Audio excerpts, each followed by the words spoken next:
naman ito natin.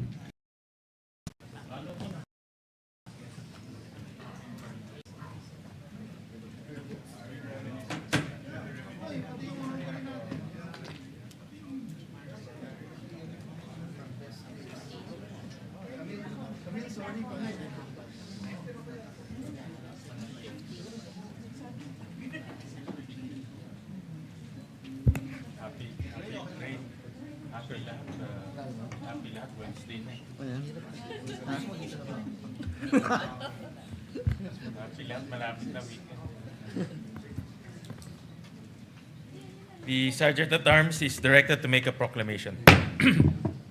All persons are commanded to keep silent under pain of penalty while the impeachment court is in session for the trial of Vice President Sara Zimmerman Duterte. The impeachment trial of Vice President Sara Zimmerman Duterte is hereby called to order. We shall be led in prayer by Center Judge Mark Villar.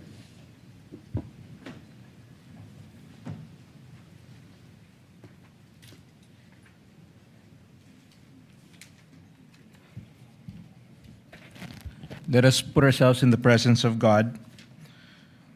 Heavenly Father, we come before you today, seeking your guidance and wisdom. Align our hearts with yours and our plans with your purpose. Grant us the wisdom to discern absolute truth from partisan noise.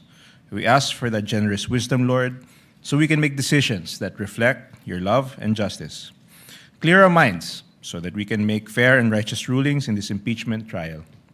May we always lean on your understanding and not our own. Provide us with the courage to rule with strict impartiality, ensuring fairness to both the accused and the people we serve. May our decisions honor the Constitution, uphold the rule of law, and preserve the integrity of our nation. Guide us in humility, compassion, and integrity as we serve, knowing that we are accountable to you above all. In Jesus' name we pray. Amen. Amen. The Clerk of Court will now call the roll. Roll call of members. Senator Judge Aquino. Senator Judge Cayetano Alan. Senator Judge Cayetano Pia.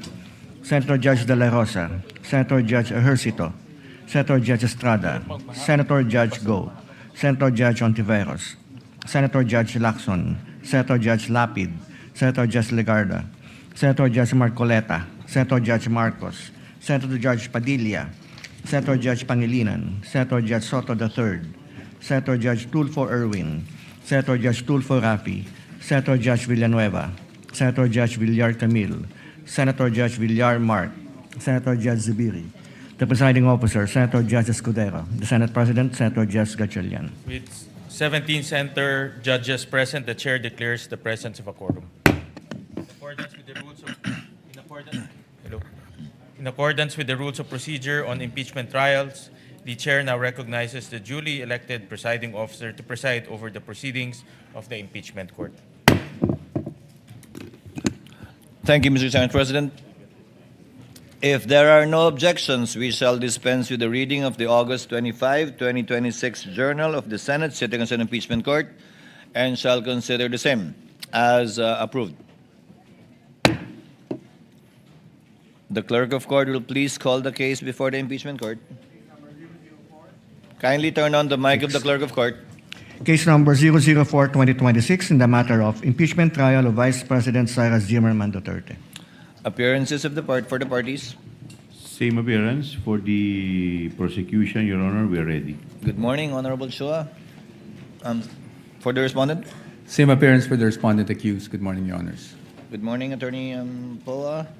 As discussed yesterday by the presiding officer, we shall begin with a brief reply of Attorney Ligutan before the court's ruling with respect to the points raised by the lead counsel for the respondent and some other matters that pertain similarly to that topic, and then proceed with the cross-examination of Attorney Christine and the redirect and or recross, if any. Your Honor. Yes, Honorable Chua. I will now turn over to Attorney Ligutan for his brief reply. Attorney Ligutan is recognized Your Honor. for his hopefully brief reply. Yes, Attorney Poa. Just before we give Attorney Ligutan his time, Your Honor, just wanted to make a quick manifestation. It was just brought to our attention yesterday that after the proceedings that we had yesterday, that an interview was given wherein I think what was discussed yesterday about the word scam, etc., was repeated during an interview. Now, while it may have been stated in a matter that's sort of a matter-of-factly, we do hope that this will be included in the ruling of the Honorable Presiding Officer. It At is least for included, guidance, Your actually, Honor. Attorney Poa. Thank you, Your Honor. Yes, Attorney Ligutan. Hello? It's working. Hello? You are recognized, sir. You may proceed when you're ready with respect so to much. your, shall It's I call brief. it, counter manifestation. It is brief, Your Honor. Thank you, Attorney Ligutan. You may proceed. A teacher, a lawyer, a rule on cross-examination, a Facebook post. How did we get here? Last August 12, before trial was adjourned, it was a Wednesday. Out of the blue, the defense made a manifestation, or should I say, a big issue of my Facebook post earlier that morning. My post reads, "A principle all lawyers and law students know by heart. Misleading questions are not allowed, even on cross-examination. Period."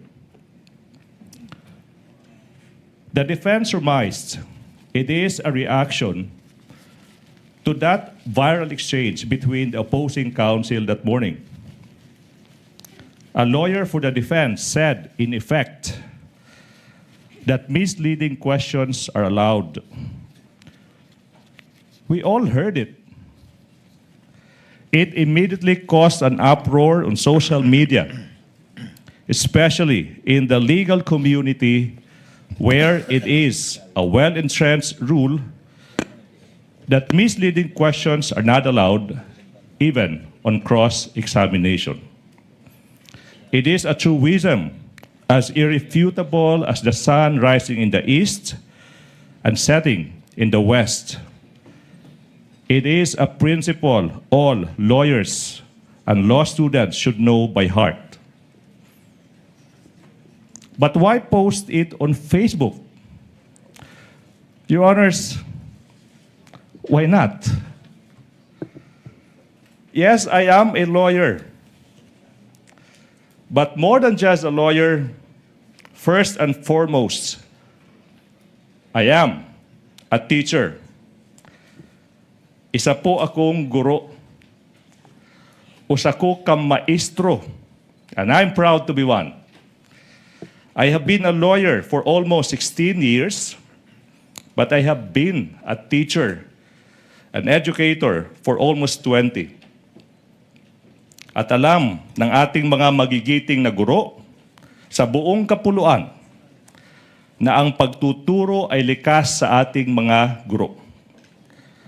Ang pagtuturo, ang pagtatama ng mali, ay walang pinipiling lugar at walang pinipiling panahon.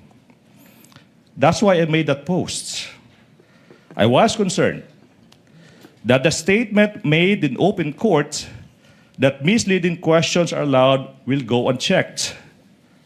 My teacher's instinct kicked in.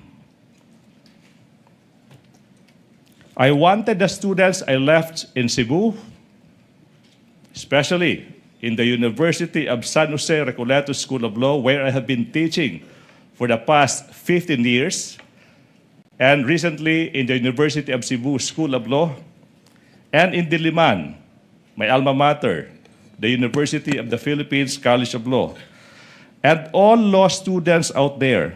I want them to know that a teacher had heard that wrong statement in open court, and he is correcting that mistake on Facebook, as I have been doing the past years. To the defense, I shall not name names. I will not put you on the spot. But the post is not about you. It's not personal. It is about the law that we all adhere to. It is about what we teach the public who are watching our trial.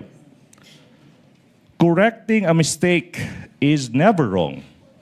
Doing it while a hearing is ongoing online does not make it not right. Ang pagtatama ng mali ay kailanman hindi ipinagbabawal kahit sa loob ng impeachment court ito. Now the defense said they found it troubling or in bad taste for a prosecution lawyer like me to, quote, do this, unquote, in the middle of a courtroom hearing. But do what? Correct a wrong? On the contrary, Your Honors, what is more troubling is for the defense not to admit their mistake and instead call out a lawyer, a teacher who just stated what is correct in his own time and in his own Facebook account. What is troubling is if we turn a correction of a mistake by one side into a shield from fair criticism for the other. Now the defense is asking this court to act on my post. It is elevating it to a serious courtroom violation. But what did I violate? I did not discuss the merits of the case. I did not discuss the strength or the weakness of the oral arguments or evidence of either side. I only stated without mentioning any name, using the most neutral of font color and background, black and gray, without adding any emoticon, without splicing anything. What the rules of procedure simply provide, that misleading questions are not allowed, even on cross-examination. Your Honors, we in the prosecution also have rights. I, for one, did not surrender my freedom to teach and to enlighten when I decided to participate in this trial. Patuloy po ako magiging guro kahit sa loob ng impeachment court na ito. Lastly, Your Honors, the defense mentioned humility, that I should have been humble enough not to post that now viral statement. Your Honors, being a provinciano from Leyte, Samar, and Cebu, and coming from a middle-income family born without a famous family name, who had to compete for his spot in this capital, I know a thing or two about humility. The defense cannot lecture me on humility. If there's somebody who needs to be reminded about humility, it's them, the defense. It is the opposite of humility. It is pride, not to admit a mistake, or worse, call out someone who simply corrected that mistake. Good morning.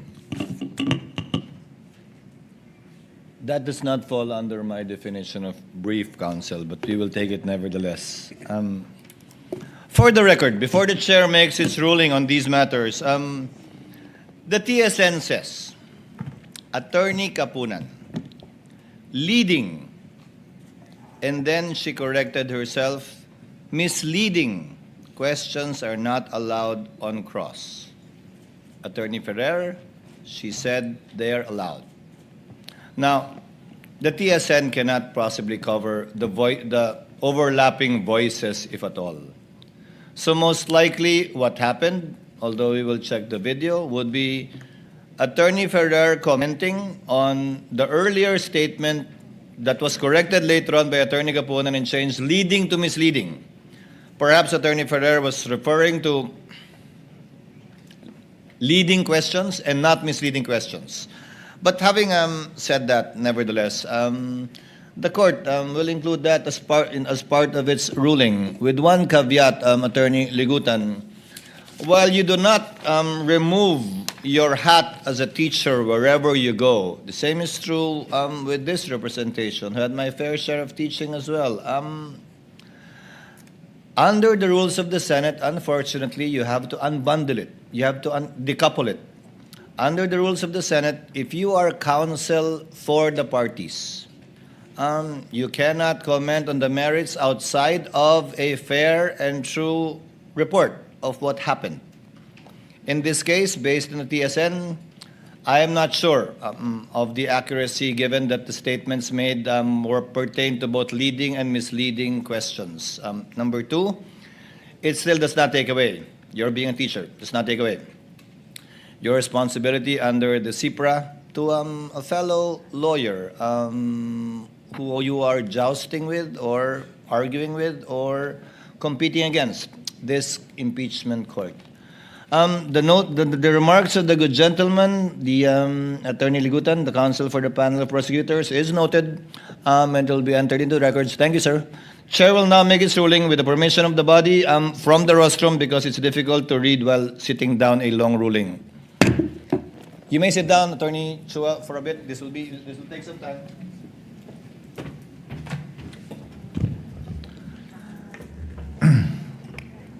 With the permission of the Senator Judges. The Chair wishes to address certain matters as it is necessary to protect the integrity of this trial. It has come to the Chair's attention over time that public statements attributed to persons covered by the rules on impeachment, whether made in interviews or in social media, appear to concern the evidence, the credibility of witnesses, and issues pending before this court, which may fall within the prohibition under Rule 18 of this court. Although the immediate matter arose from statements and conduct involving respective counsel last August 12, it raises broader concerns affecting the impartiality, decorum, and integrity of the impeachment court. Before imposing or enforcing standards of restraint upon the parties and their own counsel, the court must first look inward and put its own house in order. The Chair shall therefore resolve these matters in three parts. First, the duties of impartiality and decorum incumbent upon senator judges. Second, the scope, coverage, and prospective enforcement of Rule 18. Third, the specific guidelines governing compliance with Rule 18. First, senator judges' impartiality, decorum, and the internal remedy. The Chair begins where institutional discipline must always begin, with the court itself. The restraint, impartiality, and decorum demanded of the parties and their counsel must first be exemplified by those who sit in judgment. As senator judges, let us keep in mind our oath, quote, to do impartial justice according to the Constitution and the laws of the Philippines, close quotations. And the requirement under Rule 3 of the Rules of Impeachment to observe political neutrality therein defined as, quote, the exercise of a public's official duty without unfair discrimination and regardless of party affiliation or preference. The Chair likewise cites the relevant provisions of the 2025 Code of Judicial Conduct and Accountability, or CIPRA, on impartiality and the sub judice rule. Canon 3, Section 10 provides, quote, during the pendency of a case, a judge shall not knowingly make any comment in and out of court that could reasonably be expected or perceived to affect its outcome, impair the fairness of the process, or diminish the public's confidence in the court's impartiality. Canon 4, Section 24 provides, quote, a judge shall not engage or use any form of expression which tends to violate or has the effect of violating the sub judice principle, provoke or inflame divisive and contentious issues of public concern, or project an image not compatible with the dignity of their position. Taken as a whole, these principles remind us of our duty to preserve the impartiality of this court and the fairness of these proceedings. As the court said in People v. Court of Appeals, GR number 118882, this court has repeatedly and consistently demanded, quote, the cold neutrality of an impartial judge as the indispensable imperative of due process. Judicial proceedings are not orchestrated plays in which the parties are supposed to make motions and reach the denouncement according to a prepared script. There is no writer to foreordain the ending. Close quotation. Also in Berso versus Rabe, AM number RT 21010, a judge must not only be impartial, but must also appear to be impartial, as an added assurance to the parties that his decision will be just. Litigants are entitled to no less than that. For avoidance of doubt, this shall not prevent senator judges from examining the evidence where the examination belongs during the proceedings and on the record. The Supreme Court in People v. Gambor, GR 152183, said, the trial judge is accorded a reasonable leeway in putting such questions to witnesses as may be essential to elicit relevant facts, to make the record speak the truth. A judge may examine or cross-examine a witness. He may propound questions to test the credibility of the witness and to extract the truth. He may seek to draw out relevant and material testimony, though that testimony may tend to support or rebut the position taken by one or the other party. It cannot be taken against him if the clarificatory questions he propounds happen to reveal certain truths which tend to destroy the theory of one party. Taken together, Rule 17 and the Gambor case confirm that a searching question is not partial merely because the answer may aid one side or weaken the other.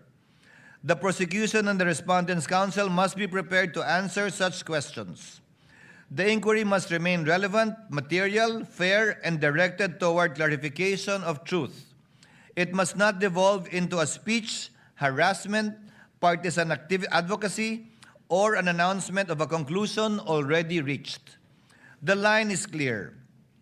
Senator judges may test the evidence here under oath and on the record, exercising the cold neutrality of an impartial judge. When constituted as an impeachment court, the Senate does not cast aside the discipline of parliamentary practice. Except where the specific rules on impeachment or the adjudicative nature of these proceedings require otherwise. The rules of the Senate established parliamentary precedents and courtesies of the chamber continue to bind every member sitting as senator judge under Rule 34, Sections 93 and 94 of the Rules of the Senate. Deem acts or language that offend a senator or any public institution or third party to be unparliamentary, and prohibit the use of offensive and improper language against another senator or public institution or third party. Henceforth, I hope senator judges shall refrain from unparliamentary remarks, personal attacks, imputations of improper motive, and other language incompatible with the dignity of these proceedings and of parliamentary courtesy to other people. The chair will at all times extend to his fellow senator judges the courtesy befitting equals and reasonable latitude that serious deliberation requires. Differences in judgments and vigor in debate are to be expected and shall, as far as practicable, be met with patience, flexibility, and respect. Should circumstance so require, however, the chair will not hesitate to enforce the rules of this impeachment court, the rules of the Senate, particularly sections 95 and 96. In this chamber, firmness need not be unkind, nor courtesy come at the expense of duty. Both serve the same end, the fair and honorable administration of justice. Further, where a senator judge is alleged to have violated the impeachment oath, Rule 18, or any other applicable rule of the Senate, an available institutional remedy within the Senate is the filing or referral of an ethics complaint to the Senate Committee on Ethics and Privileges in accordance with the internal rules of the Senate. Under Rule 10, Section 1316 of the Rules of the Senate, the Committee on Ethics has jurisdiction over all matters relating to the conduct, rights, privileges, safety, dignity, integrity, and reputation of the Senate and its members. Any disciplinary action remains for the Senate to determine under Article 6, Section 16.3 of the Constitution and applicable rules. This shall not be a proper subject matter to be taken up within this impeachment court so as not to divert the attention from the impeachment trial against the respondent in this case.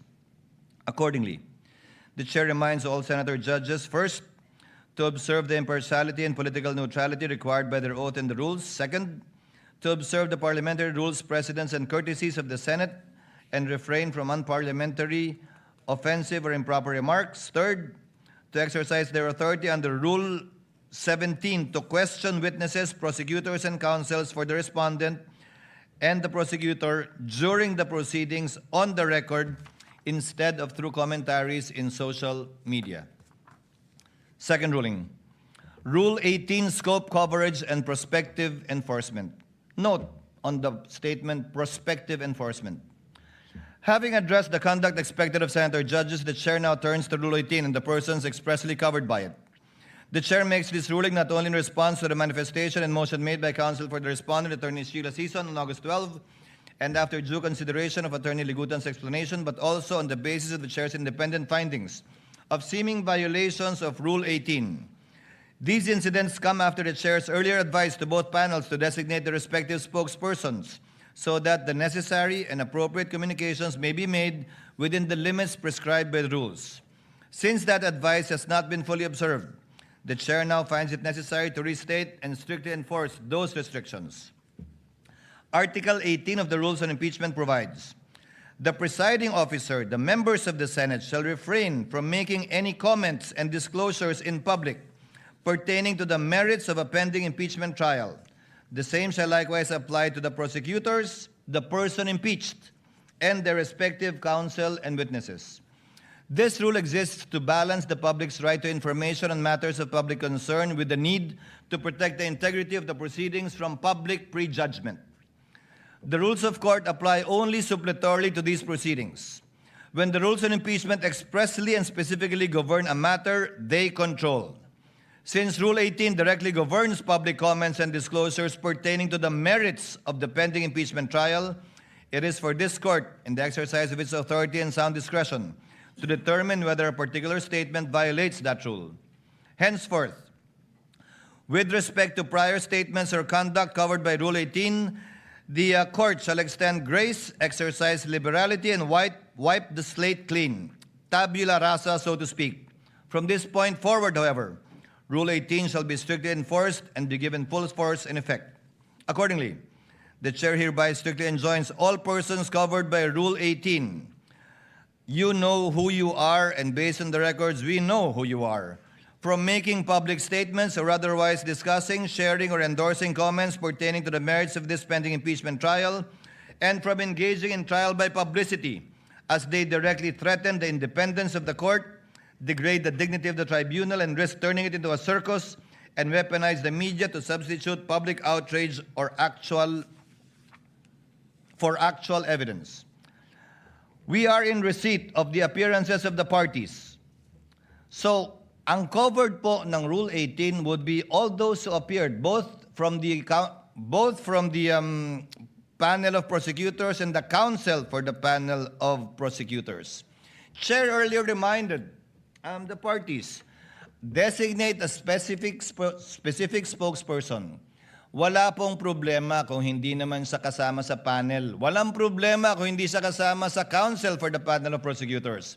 The spokespersons are free to say whatever they want to say, but not, and there are limitations insofar as the panel of prosecutors and the counsel for the panel of prosecutors is concerned. Clearly, up to today, the spokesperson of both parties are still part of the counsel for the parties, some with more violations than others. So without enumerating the counsels where this rule applies, I think you know who you are, given the entries of appearance you've already made. These restrictions apply with particular force not only to counsel for the parties but also to us, senator judges, and all other persons whose public statements are governed by Rule 18. Rule 18 makes specific mention of the respondent. It does not make mention of the complainants in this case, given the public nature of this case. So outside of the senator judges, outside of the counsels for the parties, particularly mentioned would be the respondent herself, as well as the witnesses called. Third ruling, guidelines for compliance with Rule 18. To ensure a common standard, the chair now states the guidelines governing compliance with Rule 18. That line is crossed when a public comment by any person covered by Rule 18 falls within the phrase, quote, pertaining to the merits. In this regard, jurisprudence has consistently distinguished matters going into the merits of a case from those which are merely procedural, incidental, or collateral. In De Leon versus Deliana, GR 212277, as a technical legal term, merits has been defined in law dictionaries as a matter of substance in law as distinguished from matter of form, and as the real or substantial grounds of action or defense, in contradistinction to some technical or collateral matter raised in the course of a suit. In Badoy versus Magdoza Malagar, AM number 220916 SC, comments on the merits of the case may refer to the credibility of witnesses, the character of the accused, the soundness of alibis offered, the relevance of the evidence presented, and generally any other comment bearing on the guilt or innocence of the accused. Pursuant to the en banc case of INRE published threats hurled by Attorney De Vera, AM number 011203 SC, number 1, no party shall make public comments, statements, insinuations, or rhetorical questions that, number 1, prejudge the issue to predict the outcome of the trial. Number 2, question pending rulings. Number 3, substitute media pressure for evidence. Number 4, promote distrust and undermine public confidence in the court by creating the impression that the court cannot be trusted to resolve the case impartially and violate the right of the parties to have their case tried fairly by an independent tribunal uninfluenced by public clamor and other extraneous influences. For purposes of this trial, a statement pertains to the merits when viewed in the full context. It evaluates in its full context. It evaluates a disputed fact, the credibility of a witness, the relevance or probative value, weight, or sufficiency of a particular evidence, assessment as to the legal viability of an article of impeachment, or a substantive defense advocates a particular disposition of the charges or announces or forecasts the ultimate vote. Conversely, this court recognizes the qualified privilege of a fair and true report regarding these proceedings as affirmed in the Supreme Court in ABS-CBN versus Ampatuan GR number 227004. Based on the jurisprudential standard derived from Article 35 of the Revised Penal Code, a fair and true report means a neutral, objective, and accurate recounting of the proceedings made in good faith without any comments or remarks. For the guidance of all the parties concerned, the Chair now issues the procedural guidelines for violations of Rule 18. The Impeachment Court will exercise its powers summarily under Rule 5, adhering strictly to the due process parameters set by the Supreme Court. First, a 24-hour show cause order. No oral accusation or press pronouncement shall precede the formal charge. Any party cited for a particular violation will be issued a written show cause order, either motu proprio or upon motion by either party, and will be given exactly 24 hours to submit a verified written answer. Pursuant to the Supreme Court's en banc doctrine in Zaldivar versus Ulat Bayan, GR number 79690-707, due process in disciplinary proceedings against lawyers and parties does not require a trial-type formal hearing. The presiding officer will rule summarily based solely on the submitted pleadings upon the lapse of the 24-hour period, subject to appeal or reconsideration by any member of the court. Now, the burden of proof. Pursuant to Stratcom Corp. versus Etong, GR number 190980, and Webb versus Gatula, GR number 194469, any punitive sanction requires this court to find that, quote, a person's act must be done willfully or for an illegitimate or improper purpose. Thus, the good faith or lack thereof of the person being cited in contempt should be considered. Hence, the contemnor is presumed innocent, and the burden of proving that the contemnor is guilty of contempt lies with the movant. For violations of Rule 18, the court shall follow a two-strike rule. Violations will be met with a strict graduated penalty system. First offense, public reprimand and admonition. The penalty is a severe reprimand and stern admonition in open court, placed permanently on the record as a final warning. Second offense, a monetary fine.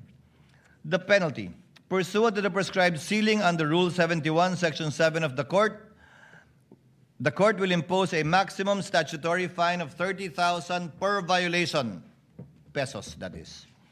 Furthermore, exercising the court's inherent case management powers under Rule 4, 5, 6, and 8 to preserve the orderly proceedings, the offending lawyer or party may also be subjected to a defined prospective restriction on speaking, objecting, or examining witnesses on the floor.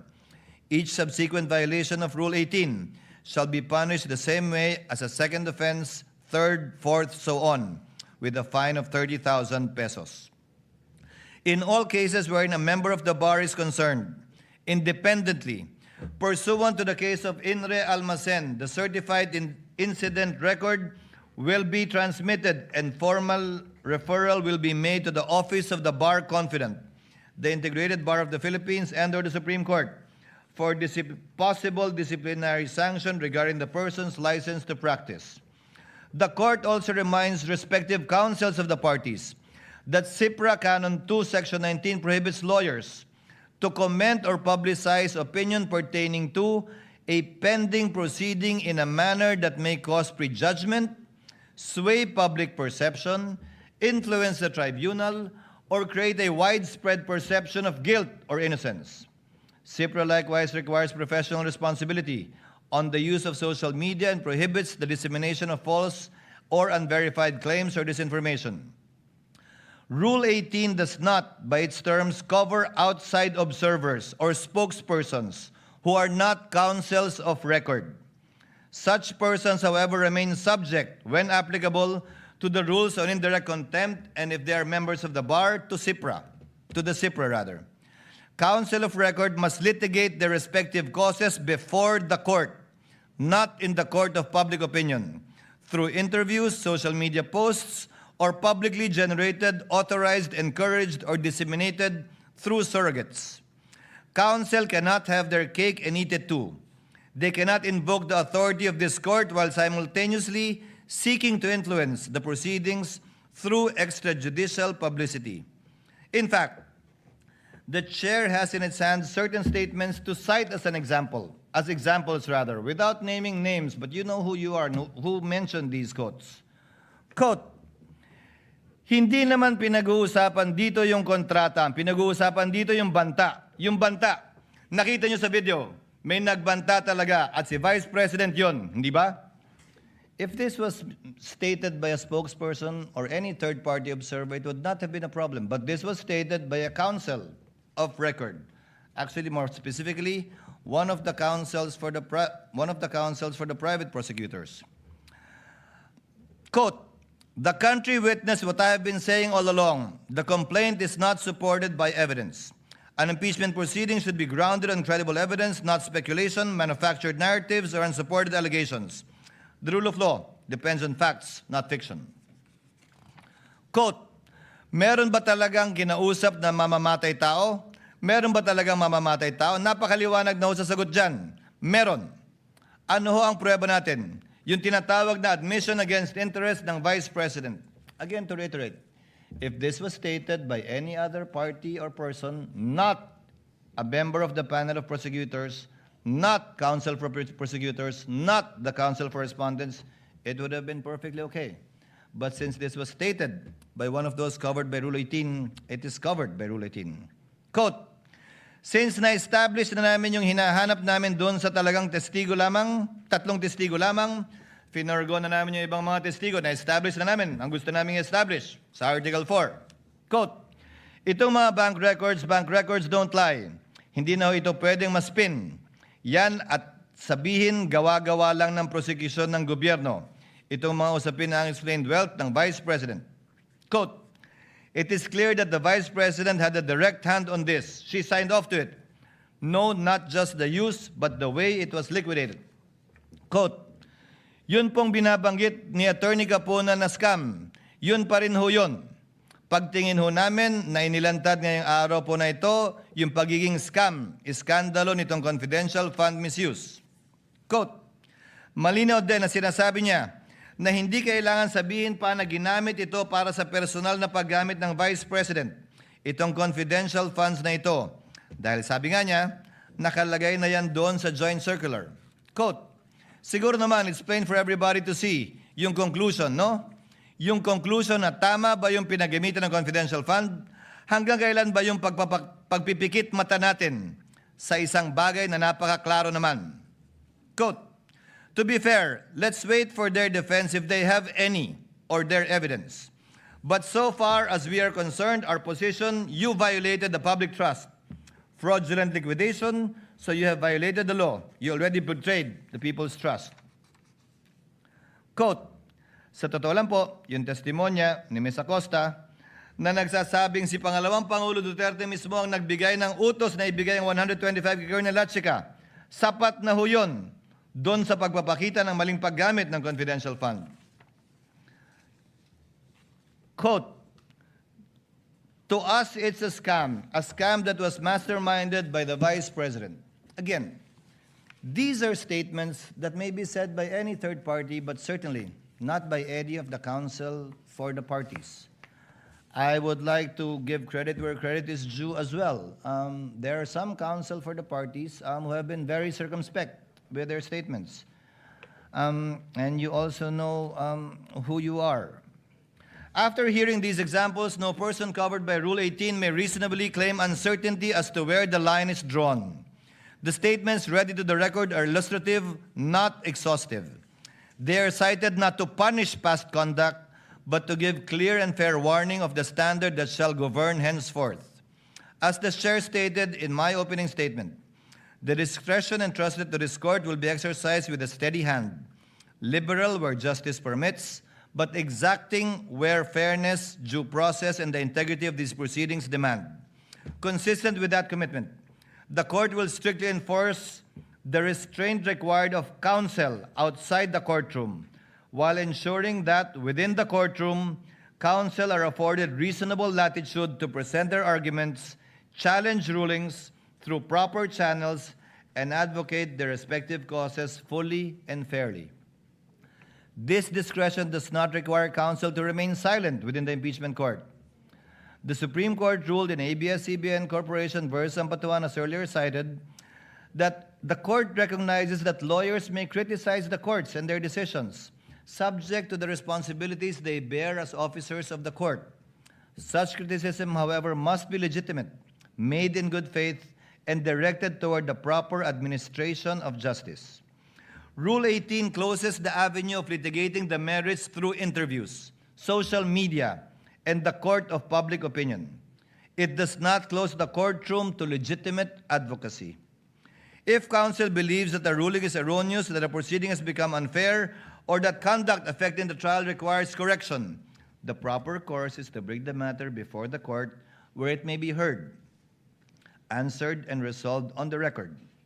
Rule 18 demands restraint beyond these walls. It does not command silence within them. This court will not close the door to trial by publicity. Rather, this court will close the door to trial by publicity, but it will keep the courtroom open to the disciplined advocacy where evidence is tested, error is corrected, and justice is done. Within these chambers, counsel shall be afforded reasonable latitude to present their theory of the case and vigorously test the evidence. Emotions may run high and frustrations may arise in the course of adversarial proceedings, but neither excuses a departure from the restraint and decorum expected of officers of the court. The case of Navarrete versus Court of Appeals, GR number 124245, mirrors the exact situation that has transpired before the court. Quote, with respect to the words swindlers, plunderers, stupid, and bastards, uttered by private respondent in the course of her testimony, we are inclined to disagree that such language is too ignominious and degrading for a lawyer to say to a fellow lawyer in the courtroom. In Baltao versus Falsis III, AC number 14443, the court said, while a lawyer is entitled to present his case with vigor and courage, such enthusiasm does not justify the use of offensive, abusive language. Language abounds with countless possibilities for one to be emphatic but respectful, convincing but not derogatory, illuminating but not offensive. The latitude afforded to counsel is not a license to substitute inflammatory, intemperate, or undignified characterizations for proof. Consistent with the chair's earlier ruling, the term scam, mastermind, modus operandi, as used during the past proceedings, stands stricken from the record. Counsel remain free to advance the factual and legal theories underlying their positions, but they must do so through evidence, reasoned argument, and court-appropriate language, not through expressions that prejudge disputed facts, attribute wrongdoing not yet established, cast offensive personalities upon others, or needlessly inflame the proceedings. Language uttered in the presence of the court that amounts to disrespect, offensive personalities, or misbehavior that obstructs or interrupts the proceedings may, when the applicable threshold is met, be dealt with as direct contempt under the rules on impeachment, with Rule 71, Section 1 of the rules applying suppletorily. Whether or not such language rises to the level of direct contempt, counsel remain independently bound by the CIPRA to observe courtesy and civility and the use of dignified language in all their professional dealings, even as adversaries. This brings the chair to the relevant provisions of the CIPRA independently of Rule 18, Canon 2 of the CIPRA requires every lawyer at all times to observe respect and courtesy in personal and professional dealings. Canon 2, Section 2 further requires lawyers to act with courtesy, civility, fairness, and candor towards fellow members of the bar. These duties govern how counsel treat one another both in and outside the courtroom. Canon 2, Section 4 likewise requires dignified language in all personal and professional dealings and prohibits abusive, intemperate, offensive, or otherwise improper language, whether oral or written, and whether made through traditional, electronic, mass, or social media.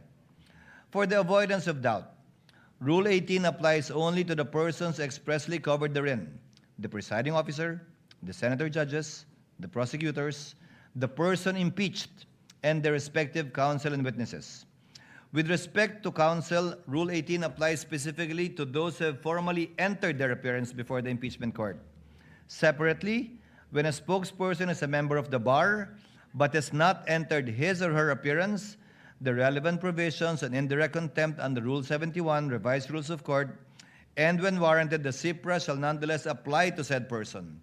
In any case, this shall be without prejudice to any recourse to Rule 71, Revised Rules of Court, with respect to any person who may commit indirect contempt against the impeachment court not covered by Rule 18.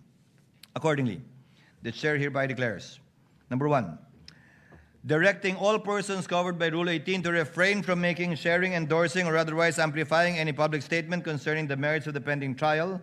Counsel for both parties are further directed to observe the applicable provisions of CIPRA. Number 2, reiterates the chair's suggestion that each party consider appointing a spokesperson who is not a member of their legal team, or if they are, for it to be clear to them that these rules shall apply to them, given that they are counsel for the parties strictly. If the parties elect to retain their current spokespersons, the Rule 18 shall be strictly applied as to them. The court further advises respective counsel that the violation of this order may carry a separate form of may carry consequences separate from contempt. Where the same conduct appears to violate CIPRA, the chair may direct the clerk to transmit the certified copy of the pertinent order, transcript, and records to the Supreme Court or the Office of the Bar Confidant for whatever action the Supreme Court may deem proper. Such transmittal is a referral, not a finding or penalty of professional discipline. Disciplinary jurisdiction over members of the bar still remain with the Supreme Court. Further, for avoidance of, again, doubt, a referral through the Office of the Bar Confidant shall not rest on an alleged violation of Rule 18 standing alone. Such referral may concern other conduct outside of Rule 18 unbecoming of a member of the bar. The chair then issues this final warning: on any willful disobedience of this order, it shall be dealt with accordingly henceforth. The ruling prescribes the standards governing future conduct and does not by itself adjudge any identified person guilty of contempt or liable for a professional violation. The chair closes with separate reminders to the prosecution, counsel for the respondent, and senator judges. To the prosecution, the primary duty of a public prosecutor is not to convict, but to see to it that justice is done. This duty is expressly stated in Canon 2, Section 31 of CIPRA, and echoed in Attorney Francisco versus Attorney Zuniga Lagman, AC 13035. The prosecution's object must therefore be the just resolution of the case, not victory at all costs. This obligation governs not only the evidence and arguments presented before the court, but also counsel's conduct outside of it. To the respondent and her counsel, the corresponding duty of defense counsel is not to secure an acquittal at all costs. In People of the Philippines versus XXX, GR number 245926, the Supreme Court reminded counsel for the accused of their fiduciary duty to provide competent, efficient, conscientious, and diligent representation. Under the same reason, counsel for respondent must faithfully protect their client's constitutional and procedural rights, rigorously test the prosecution's evidence, and hold the prosecution to the burden of proof governing these proceedings, while remaining within the bounds of the law, ethics, and the lawful orders of this court. To my fellow senator judges, including this representation, the chair adopts the reminder in Webb versus De Leon, GR numbers 1234 and 1245. Quote, more than convicting the guilty and acquitting the innocent, the business of this court is to assure fulfillment of the promise that justice shall be done and is done, and that the only way for this court to obtain an acquittal, from the bar of public opinion. That obligation rests upon every senator judge to decide solely upon the record, under the Constitution and under our rules, and in a manner worthy of the confidence of the people to whom this court is ultimately accountable. Thank you, and we may proceed with the trial at hand. Sorry, ma'am. Your Honor. Before recognizing the Honorable Chua, Chair would like to instruct the Clerk of Court through the OSA to kindly situate Mr. Ortonio to the witness stand. Yes, Honorable Chua. Your Honor, may I now turn over to the counsel for the prosecution, Attorney May Divina Gracia. Attorney May is recognized, and also, before recognizing Attorney Christine, We will just ask for Attorney Christine Ferrer to be recognized, Your Honor. yes, Thank Attorney you. Christine and Attorney May then. Ginoong Ortonio, kayo po ay patuloy na tetestigo sa ilalim ng nauna niyong panunumpa po. Kung saan nanumpa kayo magsasabi ng katotohanan at pawang katotohanan lamang. Naunawaan po niyan? Yes po, Your Honor.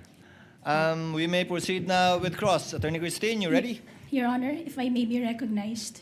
Yes, Attorney May. Your Honor, before the defense counsel proceeds with their cross-examination, the prosecution respectfully moves that the defense be directed to conduct its cross-examination in non-leading question form, Your Honor.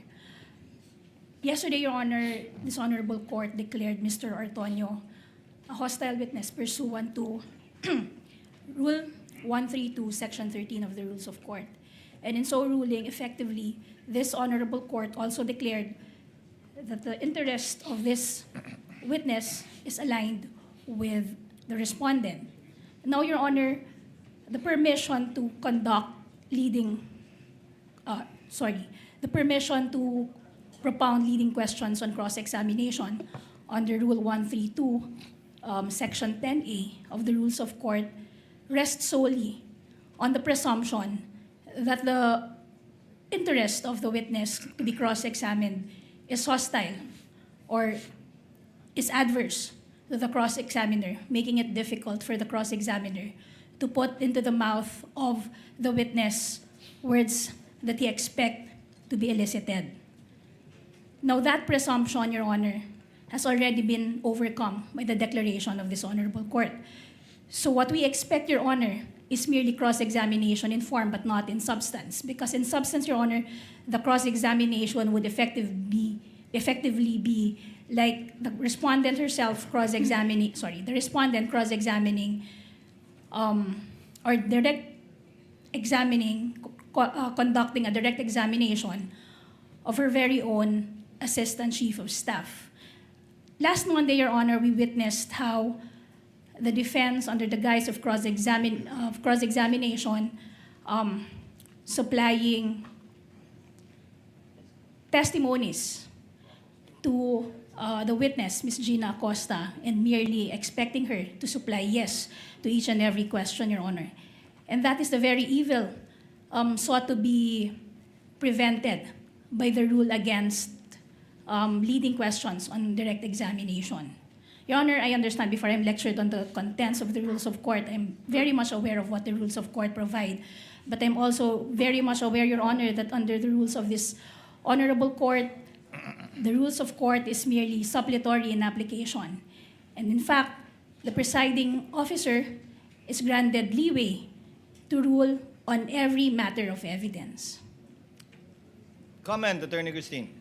Yes, Your Honor. Rule 132 of the Rules of Court does not convert a hostile witness into as our own witness, Your Honor. So, therefore, we are not obliged to ask direct examination questions, Your Honor. Thank you. If I may, Your Honor. Short reply, and in so replying, Attorney May, kindly cite a legal basis outside of the rules of court, since you said it's not in the rules of court. Your Honor, I'm citing the very own rules of this honorable court, saying that the rules of court is merely suppletory in application, and at the end of the day, it will be the presiding officer who will be deciding on matters of evidence. And early in the proceedings, Your Honor, if I remember correctly, 2 senator judges encouraged this honorable court to look beyond the wordings of the law and consider the intent for its application. That it, Attorney May? Yes, Your Honor. Chair will make a ruling. Rules of court, although it has merely supplementary application to these rules, nevertheless do apply. And the rules of court state specifically that leading questions may be asked on cross-examination without any exception nor any limitation. And as held in the Bolos case, there is no need to interpret the rules in case where there is no doubt, and the rule is quite specifically clear. Number 2, we already have a precedent, at least with respect to the previous witness declared as a hostile witness in the person of Gina Acosta, where the court allowed counsel for the respondent to ask leading questions. You shall be accorded the same privilege, Attorney May, on the part of the prosecution, should the respondent rather present a hostile witness during the presentation of their evidence in chief. The court shall apply the rule equally. So ordered. Thank you, Your Honor. You may proceed, Attorney Attorney Christine. Yes, Your Honor. When you're ready. Yes, Your Honor. Before I start with my cross-examination, just to put the record straight, Your Honor, when I said they are allowed, I was referring to leading questions, Your Honor, because the journal dated August 12, 2019 would show that I was indeed asking a leading question before Attorney Kapunan objected, Your Honor. So If we take a look at it, with all due respect, the objection was even improper at that time, Your Honor. So, but I want that issue to be closed. That was similarly pointed out by the presiding officer, Counsel. Thank you, Your Honor. Sorry, Your Honor, before I proceed, may my colleague be recognized, Your Honor, Attorney Of Capone. course, Attorney Lorna. Your Honor, please, first of all, I'd like to commend the presiding justice. Very clear. The ruling on sub judice is very clear, and we will take it with strict compliance, Your Honor. Thank you, Counsel. I'd like to manifest, though, that, again, the statement of counsel is misleading because it was very clear. It was very clear, and the transcripts will show that the immediate phrase which led to my remark was not about leading, it was about misleading, Your Honor. If I heard it, if the whole legal profession heard it, if this courtroom heard it, if the outside audience heard it, then it must be, it is what it is. She had said misleading is allowed, and I responded to that, and I'd like that to be on record, Your Honor. Let us not mislead again this honorable court. Thank you. Your Honor, The chair already made a ruling earlier regarding this matter brought about by the lead counsel. In lieu of that, the chair will simply furnish the parties with a copy of the TSN, wherein, I will quote again for the record, for the last time, and then we proceed with cross. It's already 11.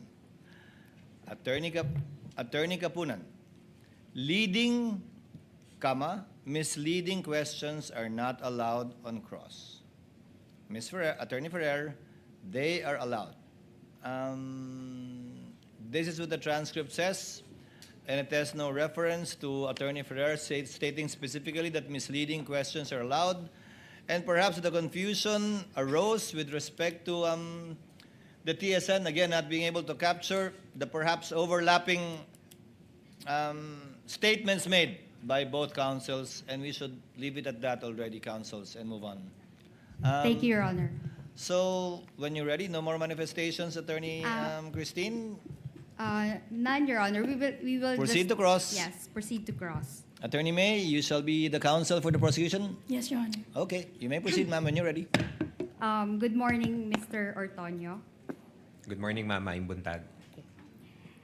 Earlier, you said or you confirmed that no PFP or the no PFP was attached to the August 2022 letter request of the OVP to the DBM.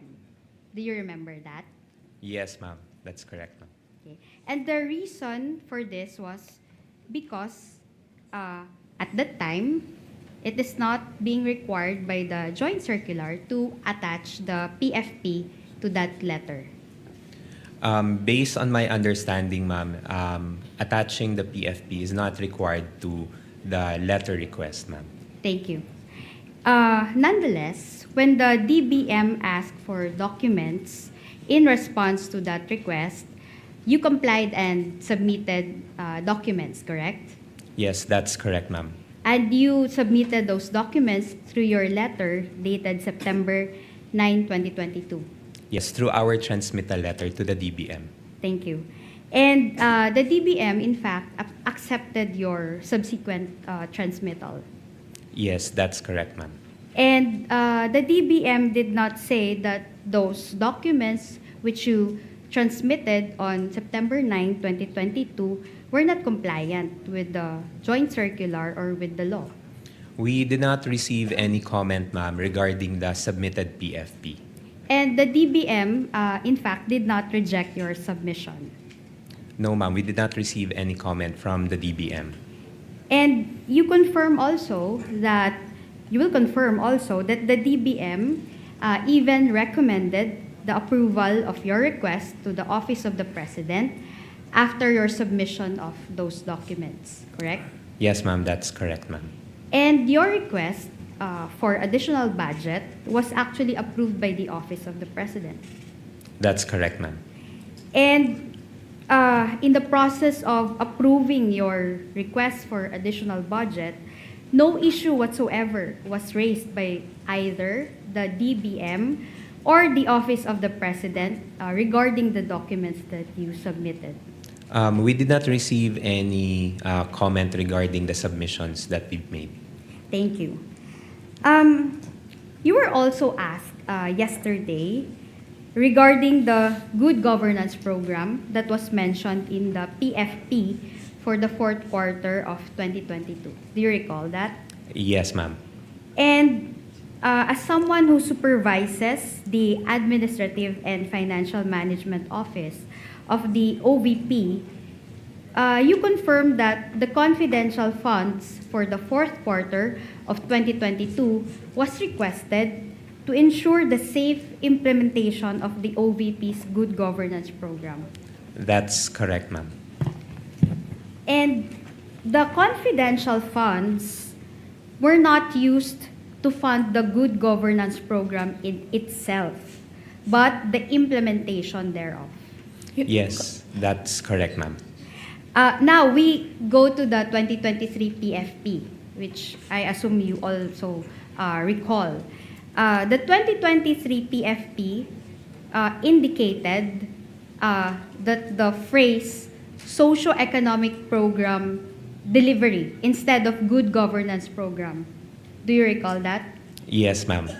And the socio-economic program delivery is a program of the OVP for the 2023? Yes, yun po yung parang encompassing program title for all the projects of the OVP For the year 2023? for the year 2023. Again, the confidential funds for the year 2023 were not used to fund the Objection. socio-economic program itself. This time, Your Honor, I will have to object. Not yet done, Your Honor, with the Not yet? question. Yes. Kindly finish your question, Counsel. Yes, Your Honor. The confidential funds for the year 2023 were not used to fund the socio-economic program itself, but the safe implementation thereof. Your Yes, Honor, I will that's have to Counsel, correct. for the Your Honor, we prosecution, would like to- before the witness answers, the answer of the witness is stricken off, yes? Yes, Your Honor. The question, this witness, Your Honor, based on his answers yesterday, is incompetent to testify on that. Why do I say that, Your Honor? First, this witness admitted yesterday that it was the Vice President herself who requested the confidential funds. And second, Your Honor, he himself explained that he had no participation whatsoever in the disbursement of said confidential funds. So this witness, Your Honor, by his own admission, is incompetent to testify where the confidential funds were spent or what the confidential funds was spent on or were spent on. Quick reply, Your Honor. Yes, Attorney Ngayon. Yesterday, yes, the witness also testified that he is the Administrative and Financial Management Officer. Sorry, Your Honor. He is the supervising officer of the Administrative and Financial Management Office of the OVP, and that all budgets, as a general rule, are being approved by him, Your Honor. And he, in fact, participated in the request for the confidential funds in the year 2022, Your Honor. Your Honor, if I may just make a very quick rebuttal. Before the chair makes a ruling, yes? Your Honor, we've heard it straight from the horse's mouth. The statement of this witness yesterday was that that was the general rule. Since that is merely the general rule, there are exceptions. And he also mentioned, Your Honor, that confidential funds is not among those funds that went through him. Your Honor, quick reply. We've dealt this, too many exchanges already, counsels. If the witness knows, he may respond. And as you very well know, Attorney May, sometimes a hostile witness may give a different answer on cross, which is a proper subject matter for redirect, if ever, when your time comes. Witness may answer, yes, Mr. Antonio, you may respond to the question. Thank you, Your Honor. The way I understand the question is that the confidential funds was not used for any of the regular programs of the OVP under the socio-economic delivery programs for the 2023. So with that, sir, I can say yes, the confidential funds were not used for the purpose of the implementation of the socio-economic programs of the OVP in itself. And you know that information by virtue of your position, not only as the Assistant Chief of Staff, but also as the administrative but also as the supervising officer of the Administrative and Financial Management Office of the OVP. Yes, ma'am, that's correct, ma'am. Thank you.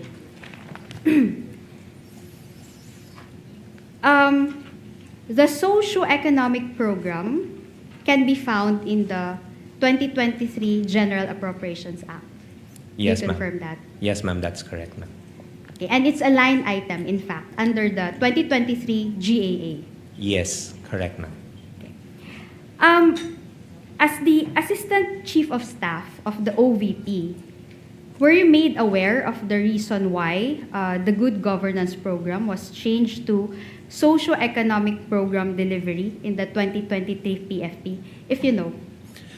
Based on my recollection, ma'am, there was a change in the term, in the program title from good governance to socio-economic program in 2023 so that it encompasses, parang mako-cover nung title ng program yung all of the projects of the OVP because because all the programs of the OVP addresses yung socio-economic concerns that the office would want to address. Thank you. Let's go to the AOMs and the notice of suspension. You testified that as the Assistant Chief of Staff, you drafted and signed the replies to the AOMs received by the Office of the Vice President for the fourth quarter of 2022, as well as the first to third quarters of 2023. Do you confirm that? Yes, that's correct, ma'am. And you also signed the OVP's response and supplemental response to the notice of suspension dated December 13, 2023, relative to the fourth quarter relative to the confidential funds for the fourth quarter of 2022. Do you confirm Yes, that? that's correct, ma'am. I'm one of the signatories. And because of that, you have studied all of the AOMs as well as the notice of suspension. Yes, that's correct, ma'am. The AOMs sought clarification on the liquidation documents of the OVP, correct? Yes. The AOMs and the notice of suspension did not contain the phrase, if you recall, did not contain the phrase misuse of funds, if you can recall. Based on my recollection, ma'am, I cannot recall. Your Honor, original documents rule, Your Honor. Your Honor, and Well, I know the, Your Honor, I know the... Counsels, we can move on because before your objection, witness already said that he cannot recall. So move on, Attorney Christine. Thank you, Your Honor. Okay, and in that, in those AOMs, can you recall if there was any finding of misuse of funds? Already asked and answered, Your Honor. I'm asking about findings, Your Honor. Witness may answer. She's asking about findings, counsel. Based on my understanding, ma'am, no misuse, ma'am, although there were certain clarifications that were made. Thank you. And the notice of suspension also does not contain any finding or findings on the misuse of funds. None that I can recall, just some clarifications, ma'am. Thank you. And the AOMs and the notice of suspension were not final findings of the COA-ICFAO when it comes to the confidential funds of the OVP. Do you confirm that? Yes, ma'am. That's my understanding, ma'am, na once we receive the AOMs, we are given the opportunity to send our comments. Thank you. In fact, if you know, there is a pending motion for reconsideration before the Commission proper relative to the notice of disallowance covering the confidential funds for the fourth quarter of 2022, if you know. Objection, Your Honor. Before That you was- answer, Attorney May? Your Honor, that's no longer covered by the direct examination. The rule for the cross-examination of hostile witnesses under Rule 132, Section 13 is different, Your Honor. What can be covered on cross-examination of a hostile witness are only those matters that were covered on direct examination. At no point was a mention of petition for review ever made during direct examination. The court will give counsel sufficient leeway on cross. The court will also like to find out about this petition for review, which was discussed with the witness, Gina Acosta. Witness may answer. Sorry, again, ma'am, the question, ma'am. Yes, I'll repeat my question. If you know, there is a pending AR on the note.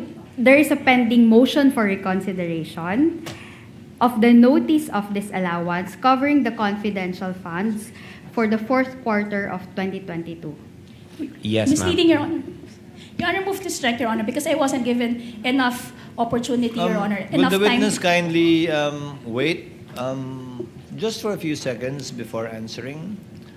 Yes, what is the ground of the objection, counsel? It's misleading, Your Honor, because the petition for review, it was not on, sorry, it was not, it was not. I'd rather repeat my question, Your Honor. Kindly repeat, If I Attorney can. Christine. Yes, thank you. In fact, okay, if you know, there is a pending motion for reconsideration of the notice of disallowance covering the confidential funds for the fourth quarter of 2022 before the commission proper of COA. Your Honor, again, Yes, this counsel? witness will be incompetent to testify on it, Your Honor. The participation of this witness in the filing of the petition for review has not yet been established. It wasn't even established yet, Your Honor, that this witness is even aware of the contents of the petition for review. Your Honor, the court already... If he knows, Mr. Otoño, if you know. I am aware, Your Honor, but as to the specifics on the reply to the or the contents of the MR, I'm not very much aware of the contents. Thank you.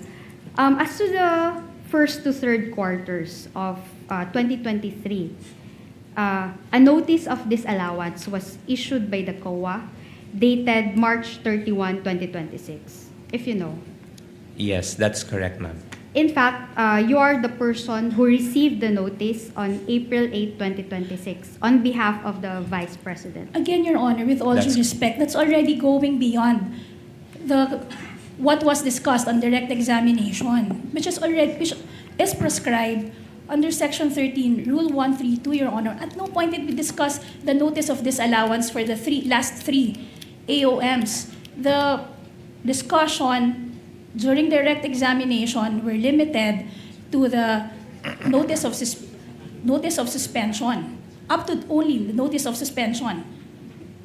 The chair will note will convert the objection of counsel to a continuing objection with respect to the line of questioning of Attorney Christine on this witness.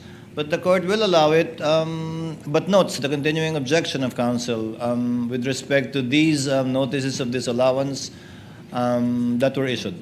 Thank you, Mr. Your Honor. Otoño, please answer. Yeah. Ma'am, can you repeat the question, ma'am? Okay, I will repeat. A notice of disallowance was issued by the COA on dated March 31, 2026, relative to the first to third quarters of 2023. Yes, ma'am. And you are the person who received the notice of disallowance on April 8, 2026 on behalf of the Vice President. Yes, ma'am. I received the document on behalf of the Vice President as the Assistant Chief of Staff. Okay, thank you.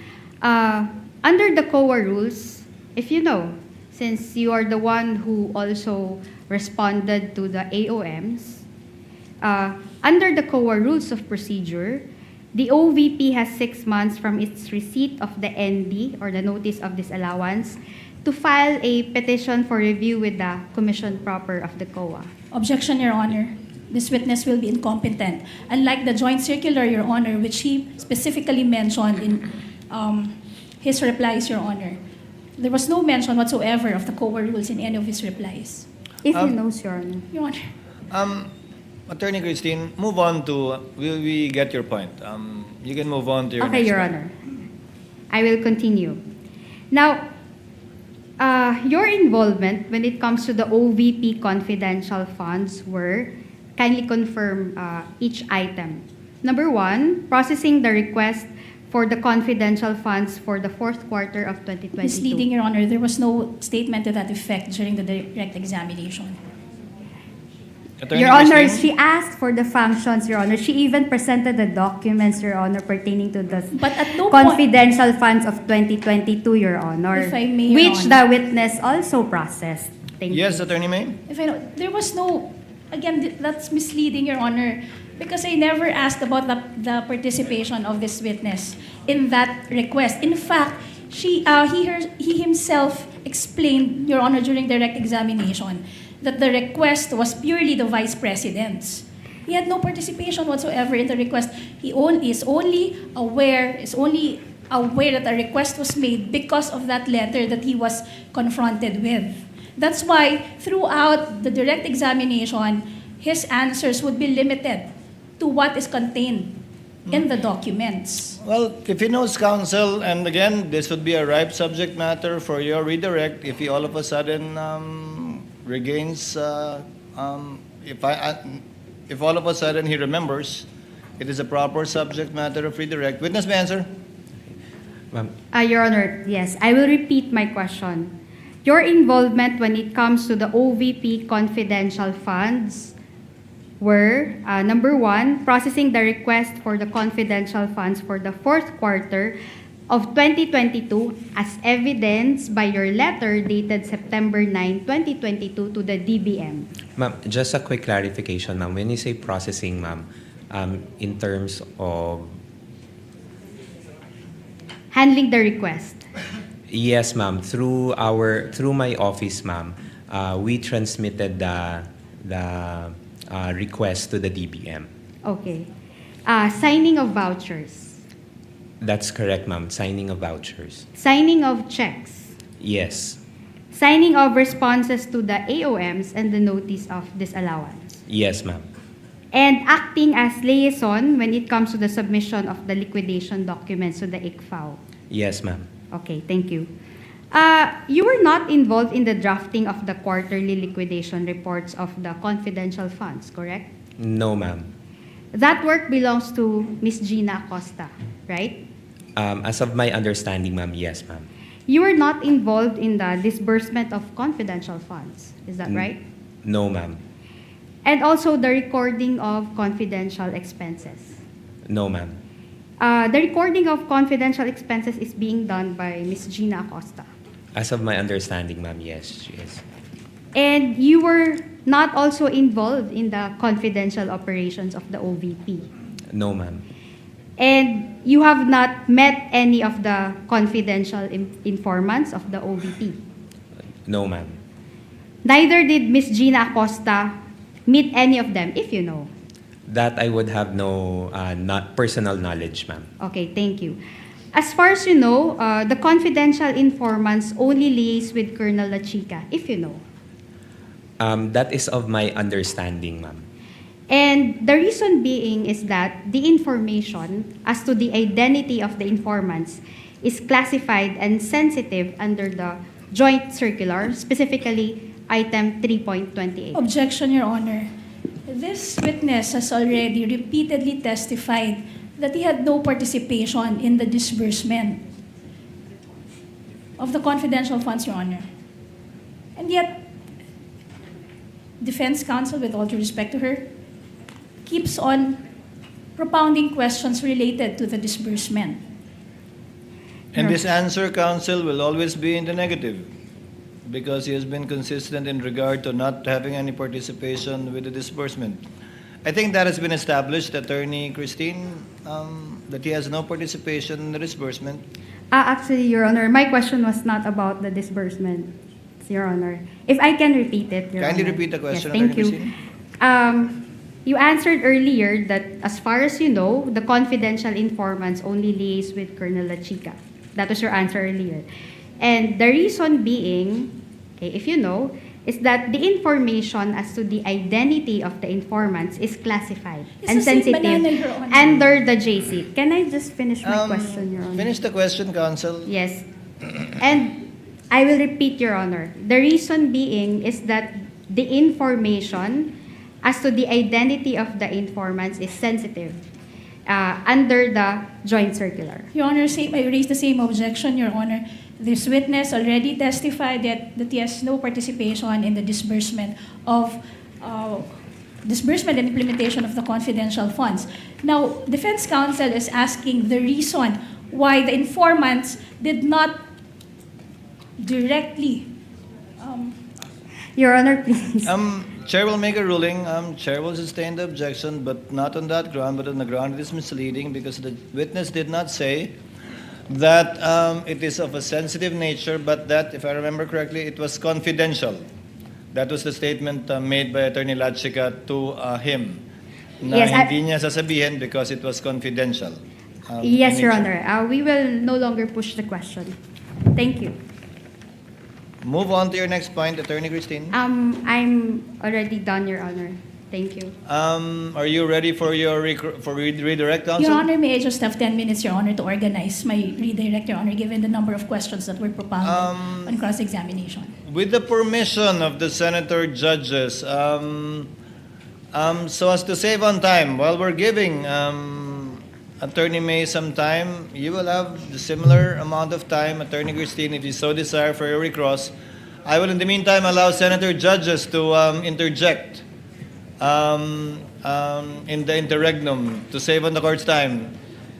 I can see the hand of Senator Soto. Anika, can you, after Senator Soto, can you list the rest?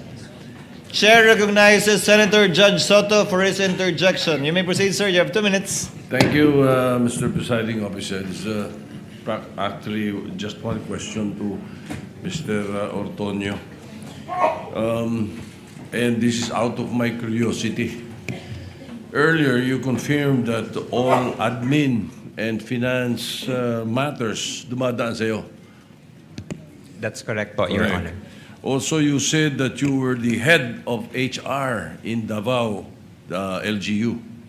That's correct po, Your Honor. Correct. In this regard, I'm sure you would know, what is the employment status of Colonel Lachica in the office of the Vice President?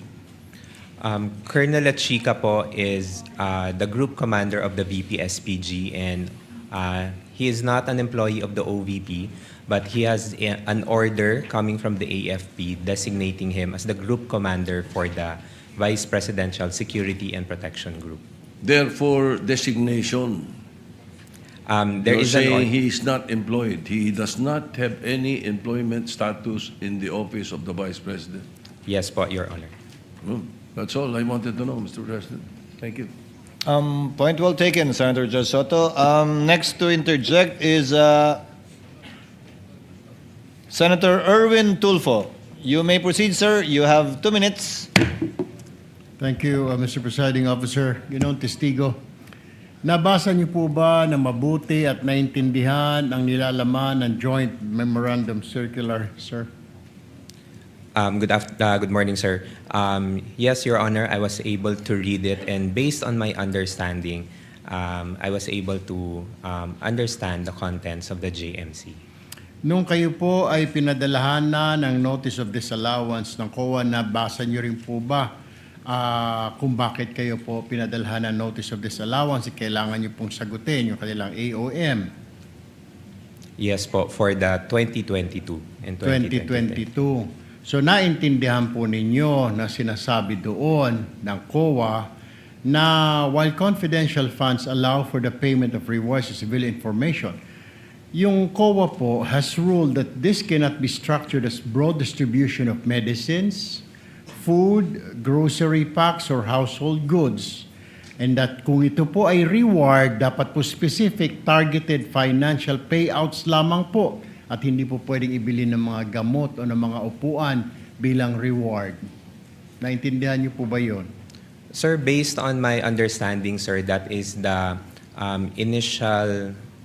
observation coming from the COA, and we were able to provide comment on that on our replies. Tama. Pero alam niyo po ba ng Office of the Vice President is a civilian office? Ibig sabihin, hindi po sila military, therefore, hindi po sila maaaring mag-possess ng formal national security or law enforcement mandate. Sabi po ng COA guidelines, sir, again, specifically, the operational intelligence gathering is the domain of military, police, and specialized enforcement bodies. Hindi po kasama ang PSPG po roon. Did you know that? Sir, based on my understanding, sir, sa pagkakaintindi ko po sa JMC is that the confidential funds is allowed for civilian agencies, sir, and in coordination with the different law enforcing agencies. Yun po yung pagkakaintindi ko Yun po ang pagkakaintindi ho ninyo. Pero iba po yung sinasabi po ng COA sa inyo, kaya po kayo may notice of disallowance. Kaya po sinasabi ng COA at ini-issue po sa inyo formal notice of disallowance na 73.3 million ng OVP December 2020 to confidential spending. Yun po ang dahilan na major reason for this allowance was the 24.93 million pesos spent on medicines and 34.857 million spent on various goods were improperly categorized under the guise of intelligence rewards. Alam niyo po ba yun? Kaya pinadalhan po kayo ng COA, sir. Sir, based on what I can recall po, sir, on the notice of disallowance that was sent to our office, what they required, sir, was that the submission of an intelligence report to support the payment of those rewards. So yun po yung pagkakaintindi ko regarding sa letter. So nakita po ninyo na may problem, sir. May problem. Kaya kayo pinagpapaliwanag. There is an issue po, sir, that we needed There's to an comply. issue. Okay.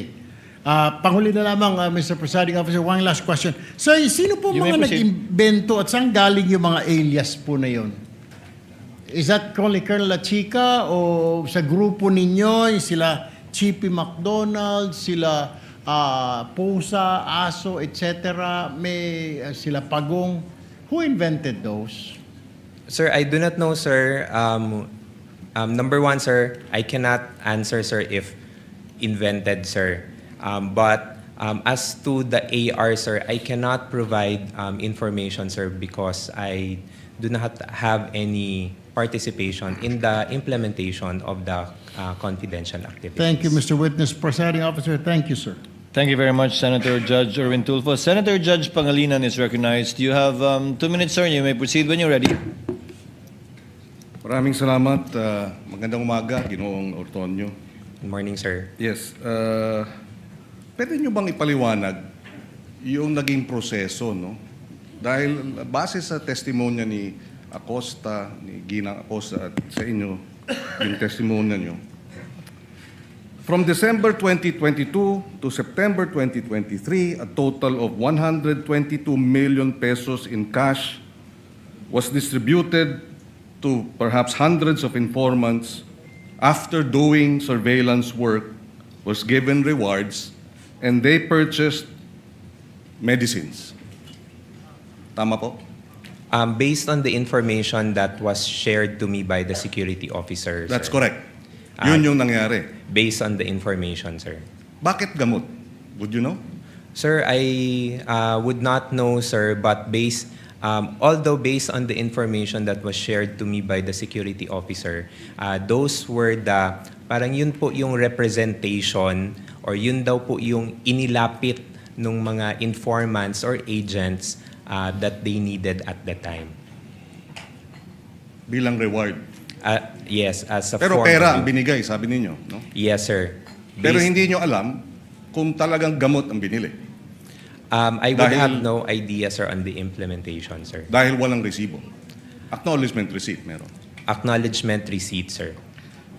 You were head of the BAC, no? Bids and Awards. Bids and awards. So committee, familiar sir. ka, pagka regular purchases, dapat may bidding ang medicines.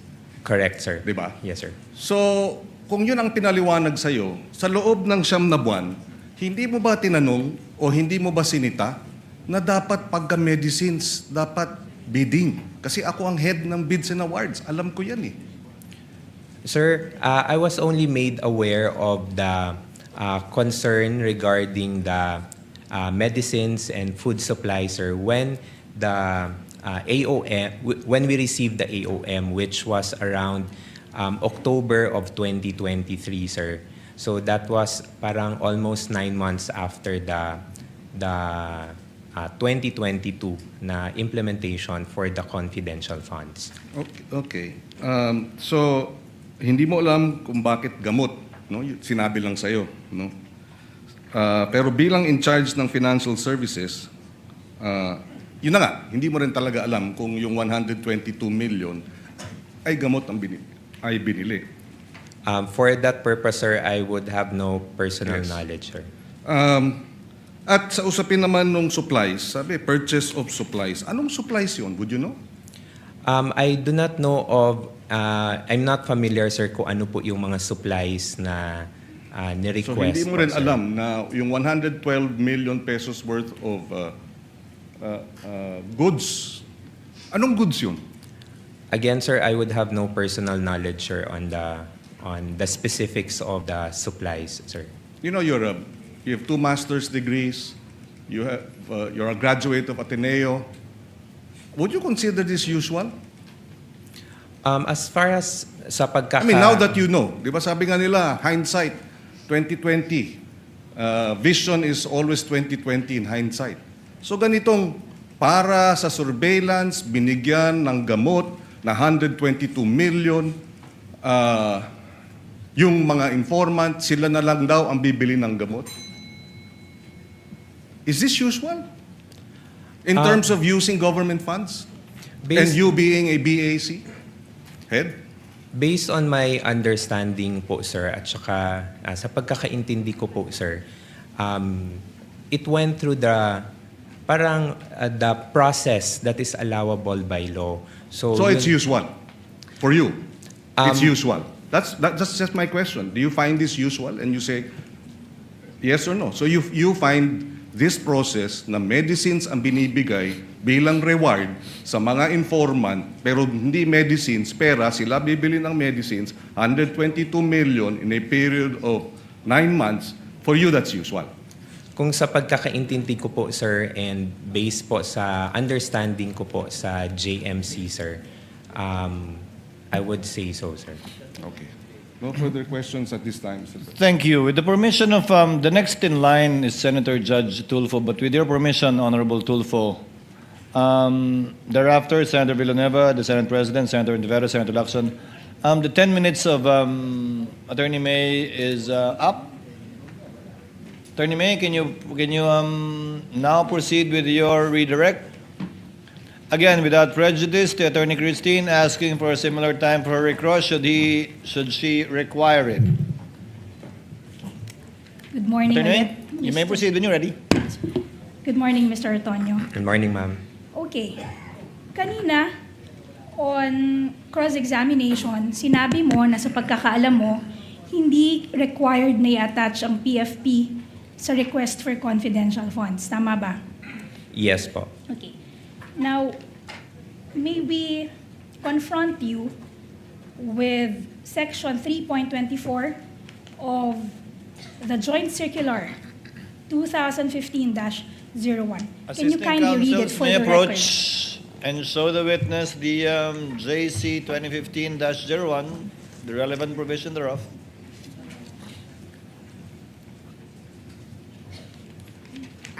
Can you kindly read for the record what 3.24 of the Joint Circular states? 3.24 Physical and Financial Plan refers to the plan approved by the head of office in the case of NGAs and LGUs and by the Board of Directors in the case of GOCCs, supporting the request for funds for CE and IE containing the estimated amount per project, activity, and program. Nabasa niyo po ba yan bago kayo sumagot kanina? Familiar po kayo sa provision na yan? I have to be honest, ma'am, na I cannot remember this one, ma'am. Okay.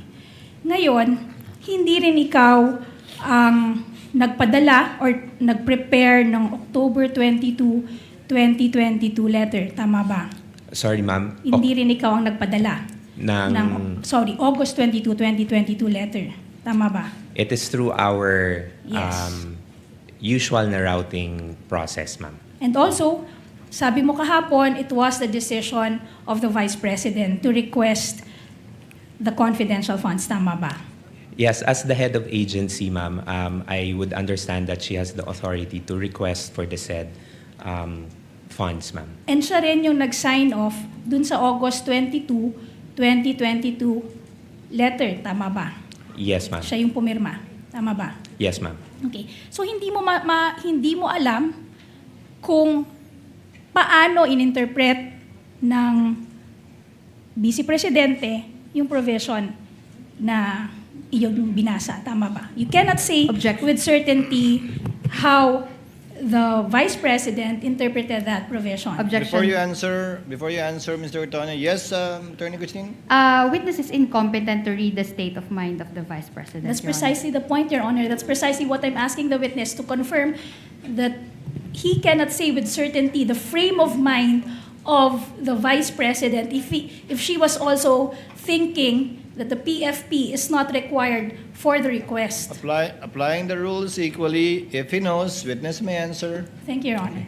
Again, ma'am, for the question ulit, ma'am. So hindi mo rin masasabi, you cannot say with certainty na ganyan din ang interpretasyon ng Vice Presidente dun sa provision na binasa mo nang ipinadala ang sulat to the DBM dated August 22, 2022. Tama ba? I cannot, ma'am. But you are sure, you can confirm that the Vice President is a lawyer. Tama ba? Yes, ma'am, she is a lawyer. Sinabi mo rin kanina na yung confidential funds, to your knowledge, hindi lang to ginastos sa regular programs ng good governance. Tama ba? Ma'am, what I meant, ma'am, is that... Sorry, Mr. Tony, let me just clarify. Sinabi mo kanina na to your knowledge, yung confidential funds were not spent on the regular programs under the good governance program. Tama ba? That's correct, ma'am. Yan din yung sinabi mo para sa socio-economic delivery programs. Ang sabi mo, yung confidential funds hindi ginamit sa regular programs ng socio-economic delivery programs ng OVP. Tama ba? That's correct, ma'am. Pero you will confirm na yung sa PFP, hindi naka-indicate na the confidential funds will be used not for the regular programs of the good governance program of the OVP. Tama ba? Walang qualification dun sa PFP. Tama ba? Ang nakalagay lang doon, good governance program. Yes, ma'am. Based on the document that I Yes. saw, ma'am, it only indicated the program titles. Okay. Tama. So, hindi naka-indicate doon na gagamitin ang confidential funds para sa programa other than the regular programs under the good governance program. Tama ba? Yes, ma'am. The same is true for the 2023 PFP. Ang nakalagay lamang doon, socio-economic delivery. Walang qualification. Tama ba? Based on the document that was Yes. presented, ma'am. Hindi rin sinabi na the confidential funds for 2023 ay gagamitin for programs other than the regular programs of the socio-economic delivery programs of the OVP. Tama ba? Sorry, ma'am. Can you repeat the question, ma'am? Hindi To be rin clear. sinabi sa PFP for 2023 the confidential funds of the OVP will be used for programs other than the regular programs under the socio-economic delivery program of the OVP. Based on the Yes. document, ma'am, it does not specifically indicate. Okay.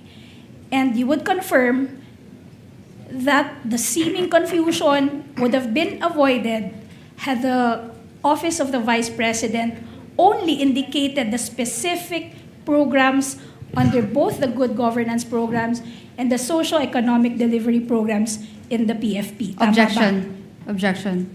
What is the ground? Attorney Speculative, Your Honor. Your Honor, again, a question does not... The witness is smart enough. Mr. Otonyo, you may answer if you know. Can you repeat the question, ma'am? The confusion would have been avoided or would have been averted, iwasan sana ito kung yung OVP nilagay doon sa dalawang PFP for 2022 and 2023 yung specific each and every program that will be funded by the confidential funds for both Objection. years. Tama ba? Objection, Your Honor. Sorry, What's I the ruled objection, upon Your Attorney Honor. Christine? The witness did not say there was a confusion, Your Honor. That was misleading. I didn't say, Your Honor, that this witness mentioned But her question says, so the confusion should have been avoided, Your Honor. The question is misleading. Because, Your Honor, there was an inconsistency, Your Honor. Earlier, She is interpreting and making conclusions out of the answer of the witness, Your Honor. Attorney May, kindly reform. Yes, the witness did not say that he was confused. Okay. Reform, you can get to the same point. Throw another way. Okay. So, Mr. Ortonio, kung nilagay yung each and every program that will be funded, stinate doon sa dalawang PFP, yung particular programs na paggagamitan ng confidential funds, wala sanang question kung saan ito ginamit. Tama ba? Objection, Your Honor. Same objection, Your Honor. Actually misleading kasi wala sanang questions. He did not say that there were questions on Then the I will confidential. drop the sana, Your Honor. Mr. Ortonio, if I may, counsels, Mr. Ortonio, bakit hindi nilagay doon sa PAP yung particular ng good governance at socio-economic program na hindi ito bahagi doon sa original o regular na budget ng OVP? Sa Sir, pagkakaalam mo. thank you, Your Honor. On the question, sir, on kung bakit hindi nilagay, sir, I would have no personal knowledge, sir, on why, since the document was prepared by our Special Disbursing Officer. Sa paggawa ng sagot sa OEM, sa palagay mo ba kung nilagay niya yon, hindi na masasama sa OEM, sa AOM yon? Based on my understanding, sir, it could have helped, sir, to clarify. Okay. Your witness, counsel? Okay. Mr. Ortonio, yesterday and today, paulit-ulit mong sinasabi na wala kang participation sa disbursement and implementation of the confidential funds. Tama ba? Yes, ma'am. So hindi mo rin alam kung talagang saan ginamit yung confidential funds, kung anong programa dinisburse ito. Tama ba? Objection. Objection, Your Honor. What is the ground? Not Attorney covered by Christine? the cross. Let's give her sufficient leeway, counsel. This is one of the questions in the minds of the senator judges. Just to clarify, you may answer, Mr. Ortonio. No, I would not have any personal knowledge. So hindi mo rin alam, based on your personal knowledge, na yung confidential funds ay hindi ginastos sa regular programs under the good governance program. Tama ba? Kasi wala kang sabi mo, wala kang participation, wala kang personal knowledge kung saan dinisburse yung confidential funds. Tama ba? Based on my understanding, ma'am. Wala ka ring personal knowledge kung paano in-implement ang confidential funds. Tama ba? Yes, ma'am. So hindi mo rin masasabi, based on your personal knowledge, na yung confidential funds ay ginastos sa mga programa other than the so-called regular programs of the good governance program. Objection, Your Honor. What is the ground, Christine? Misleading, Your Honor. The witness did not say that the confidential funds were spent on the good governance programs of the OVP. That was not the point, Attorney Christine. Witness may answer. If the presiding officer may, Mr. Ortonio, kung wala kang personal na kaalaman kung paano ginastos yung confidential fund, edi wala ka ring personal na kaalaman kung ginastos sa regular na programa ng OVP yung confidential fund. I do not have any personal knowledge, sir, on how the confidential funds was implemented, At all. sir. Kung saan napunta yon, wala kang alam. No, sir. Kung napunta man sa tama o mali, madumi o malinis, wala kang alam. I would have no personal knowledge, sir. Okay. Your Earlier, witness, counsel. tinanong ka din, bakit nag-change yung program, the PPAs, for the 2023 PFP? When I say PPAs, I'm referring to the projects, plans, and activities. Tinanong ka kanina kung bakit yung programs, plans, and activities under the 2023 PPA naging Socio-Economic Delivery Program na dati under the 2022 PFP, ito ay Good Governance Program. Tama ba? Yes, ma'am. The Yes. way I understand the Wait. question, ma'am. Wait lang. Ito yung tanong, Mr. Ortonio. Ang sabi mo kanina, nag-change ng PPA sa 2023 PFP para makover ang mas marami pang programa. Tama ba? Ma'am, I'll clarify, ma'am. Wait, I Mr. Ortonio, please just answer my question with a yes or no. answered, ma'am. Your Honor, Let the witness answer, Attorney May. thank you. I answered the question earlier, ma'am, in the context of why there was a change in from good governance to socio-economic delivery in the context of what is reflected in the GAA. So that's how I answered it, ma'am. Okay.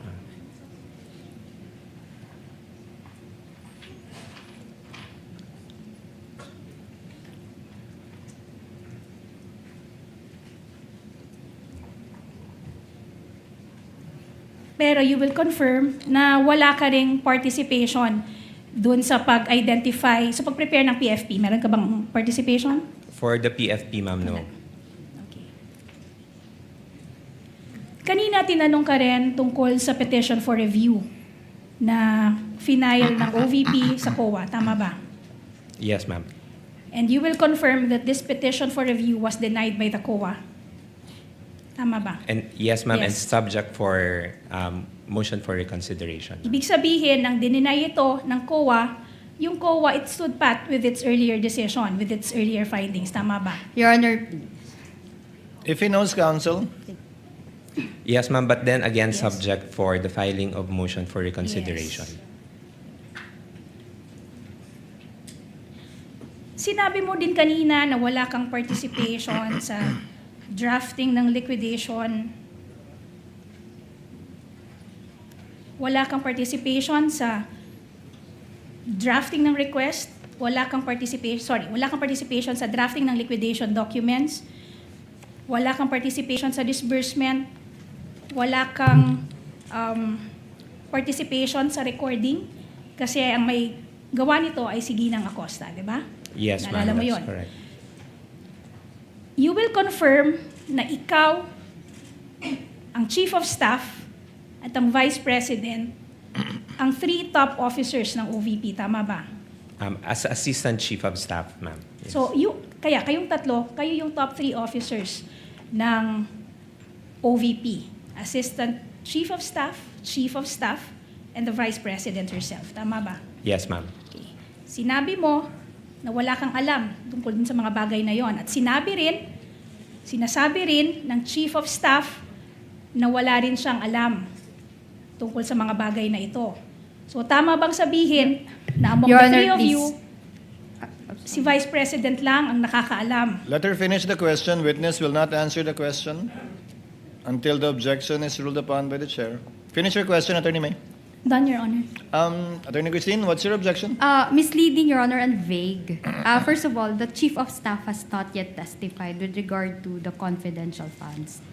Well, Attorney Christine, the court took judicial notice of the proceedings in the House of Representatives where the Chief of Staff, Attorney Lopez, testified, and I went through the TSN, and such statements were made along those lines by the Chief of Staff of the Vice President. Witness may answer. Ma'am, can I be clarified with the question? Can you repeat the question, please? Okay. Kanina, sinabi mo na ang top 3 officers ng OVP ay ikaw, as Assistant Chief of Staff, ang Chief of Staff, at ang Vice President herself. Tama ba? Yes, ma'am. Ngayon, sinabi mo na wala kang alam tungkol sa drafting ng liquidation reports. Tama ba? Wala ka ring alam sa disbursement ng confidential funds. Wala ka ring alam tungkol sa recording relative to the confidential funds. Tama ba? Yes, ma'am. Ito rin yung naging posisyon ng Chief of Staff. Wala rin siyang alam tungkol sa mga bagay na to.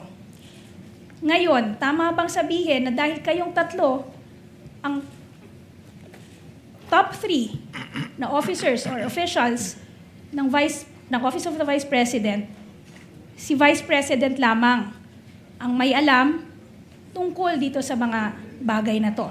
Objection. What's the ground, Christine? Speculative, Your Honor. If you know, Your Honor, again, Your Honor, we don't want to belabor this point, Your Honor, but Defense Counsel keeps bringing us back to this point, Your Honor.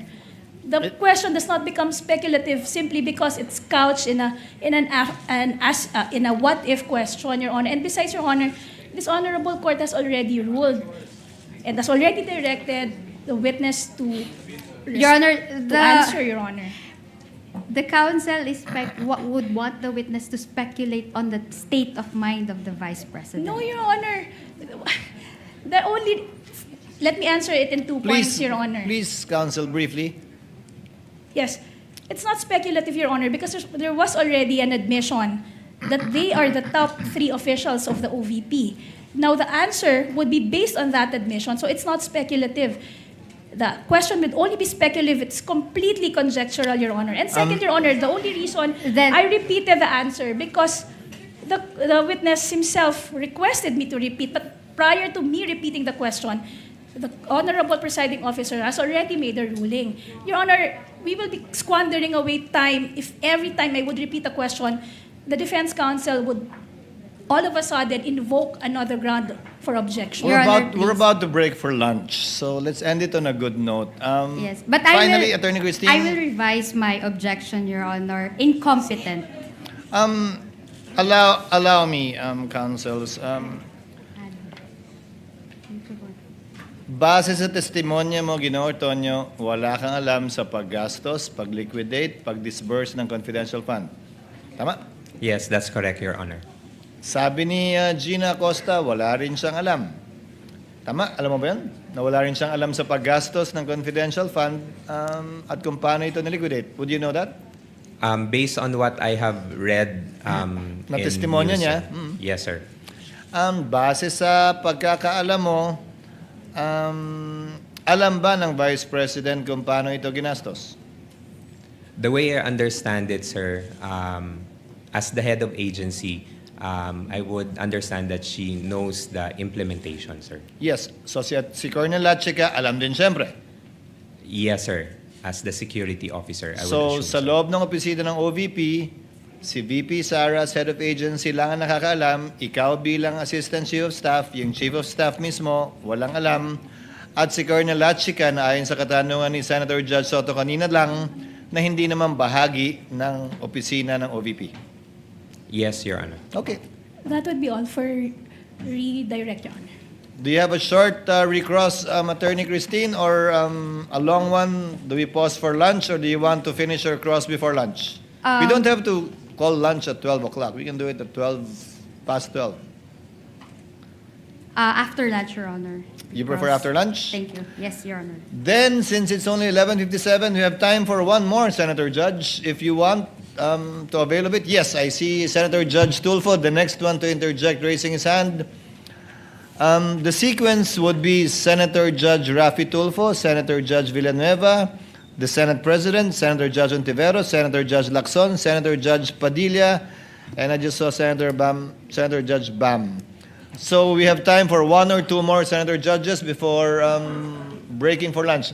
Senator Judge Rafi, you are recognized, sir. You may proceed. You have 2 minutes, sir. Thank you, Mr. Presiding Officer.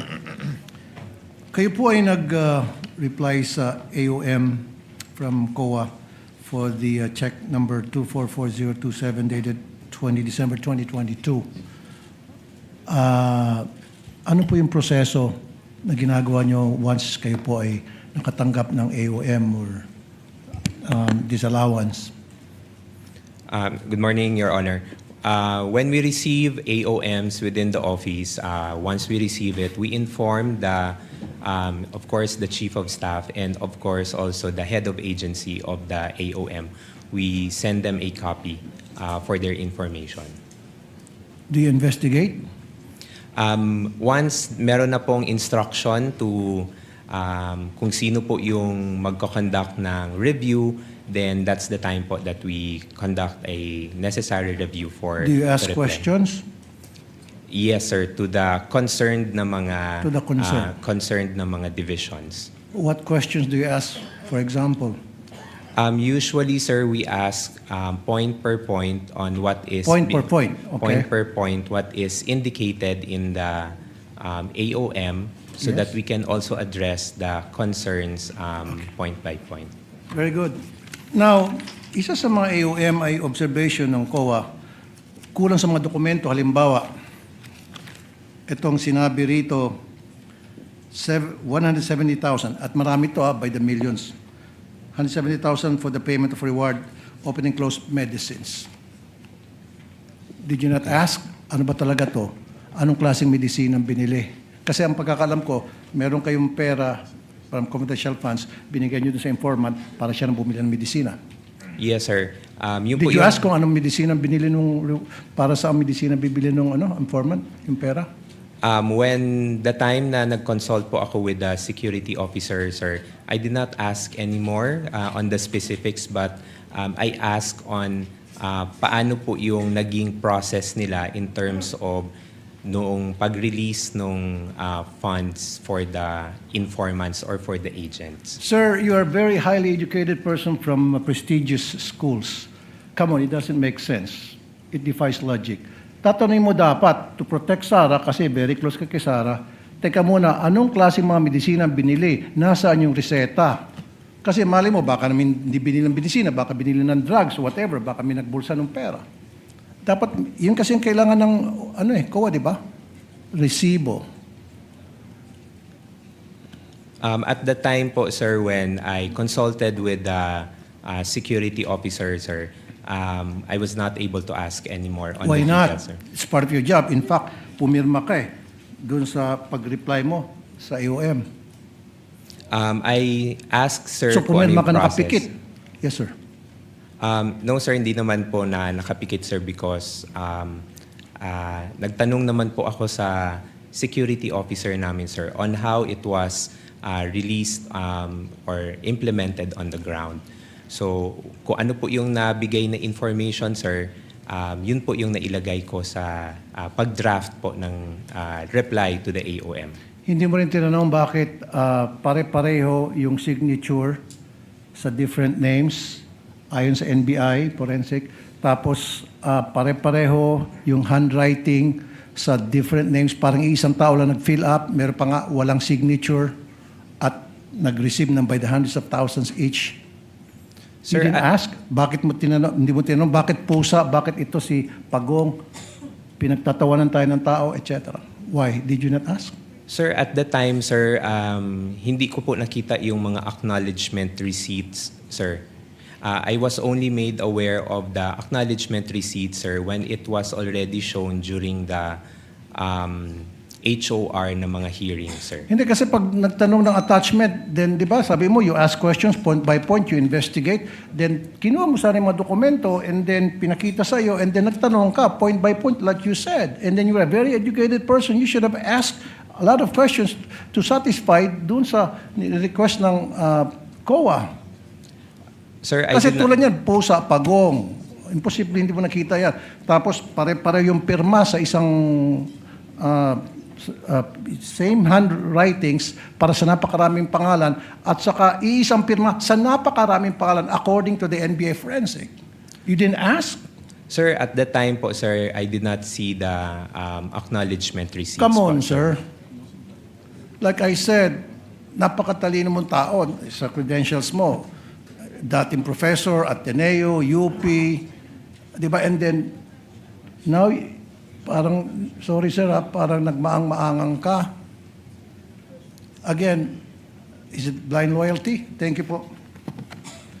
Thank you, Mr. Presiding Officer.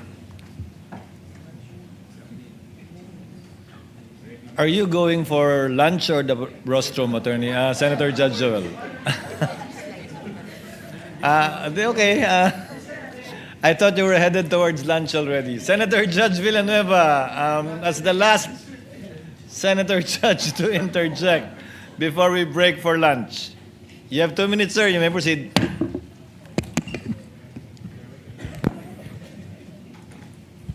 Thank you. Mr. Witness, sinita po kayo ng COA dun sa pag-approve nyo ng disbursement voucher, no? Yung 125 million. At ang explanation nyo, delegated po sa inyo pag more than 1 million. Is that correct? Yes po, sir. There is an office order, sir.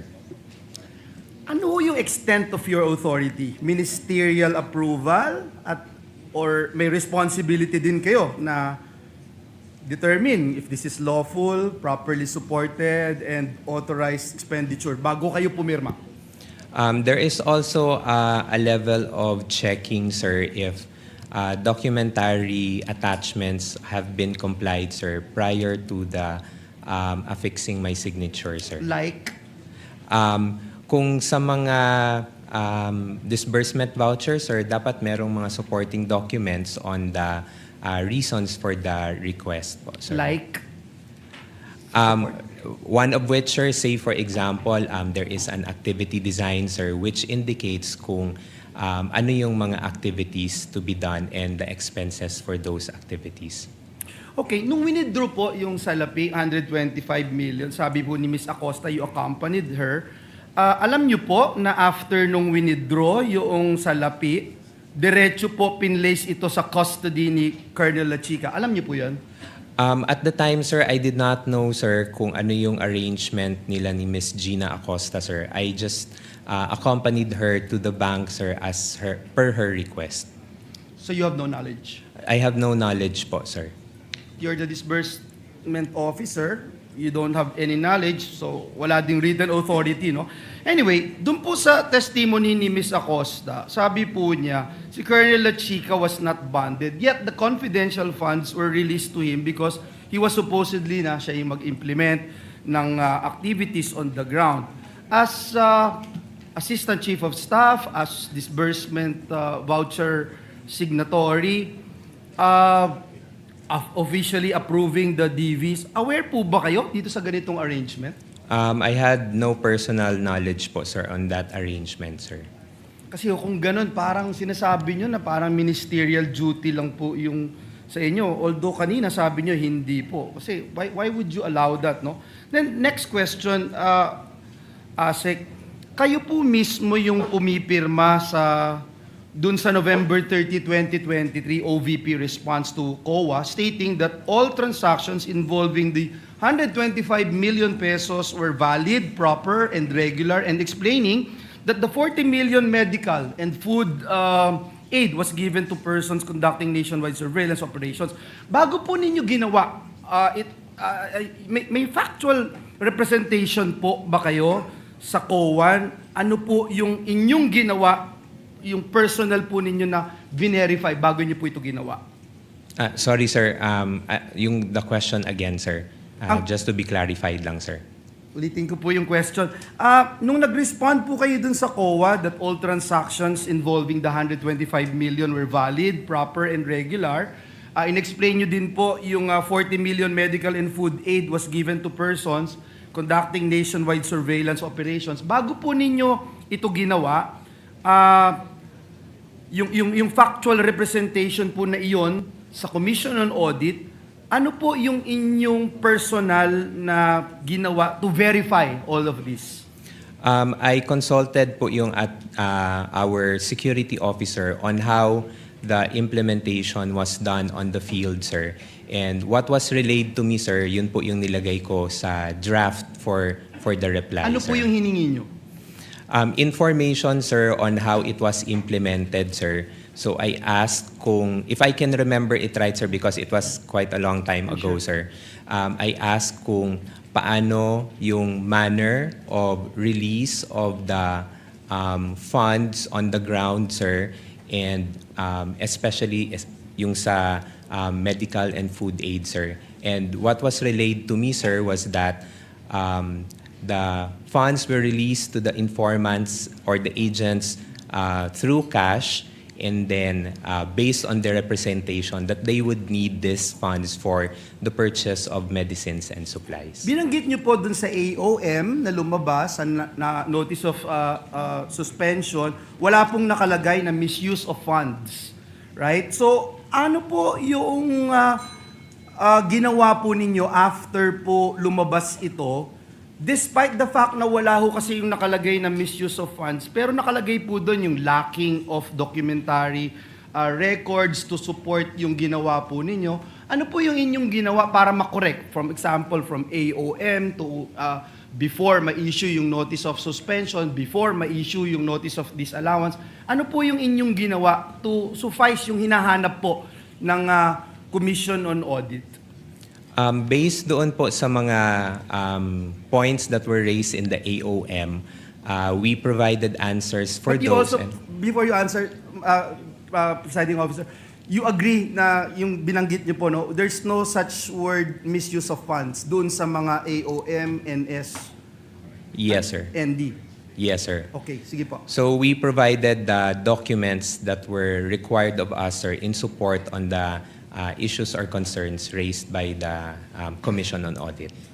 And apparently, hindi po sila pumayag at hindi sila nag-agree because kulang pa rin po yung documents.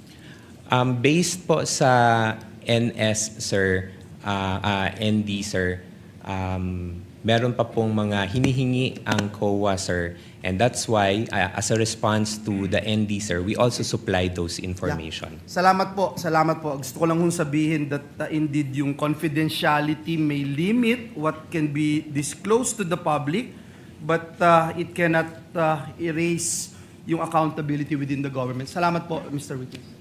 Thank you, Senator Judge Villanueva. We shall declare and call a recess so that everybody can have lunch. Mr. Ortonio, you are excused from the witness stand. Kindly have lunch, and we expect you back. We expect everyone back at 1 p.m. Your Honor, please. Yes, Senator, the Honorable Luistro. Your Honor, may we just know if Colonel Boransing is already in the premises, because we understand that the prosecution will be presenting him immediately after the recross of Mr. Ortonio. He is not yet in the building, and we will address that when we reconvene. There's nothing we can do about it anyway at this point in time. We will Thank you, inform Your you of the circumstances before we resume at 1 p.m. We are on recess until 1 p.m. Kindly have a hearty lunch.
Okay.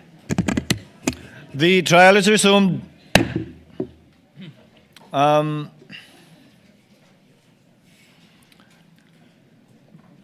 Kindly situate Mr. Ortonio to the witness stand. Clerk of Court, throw us out.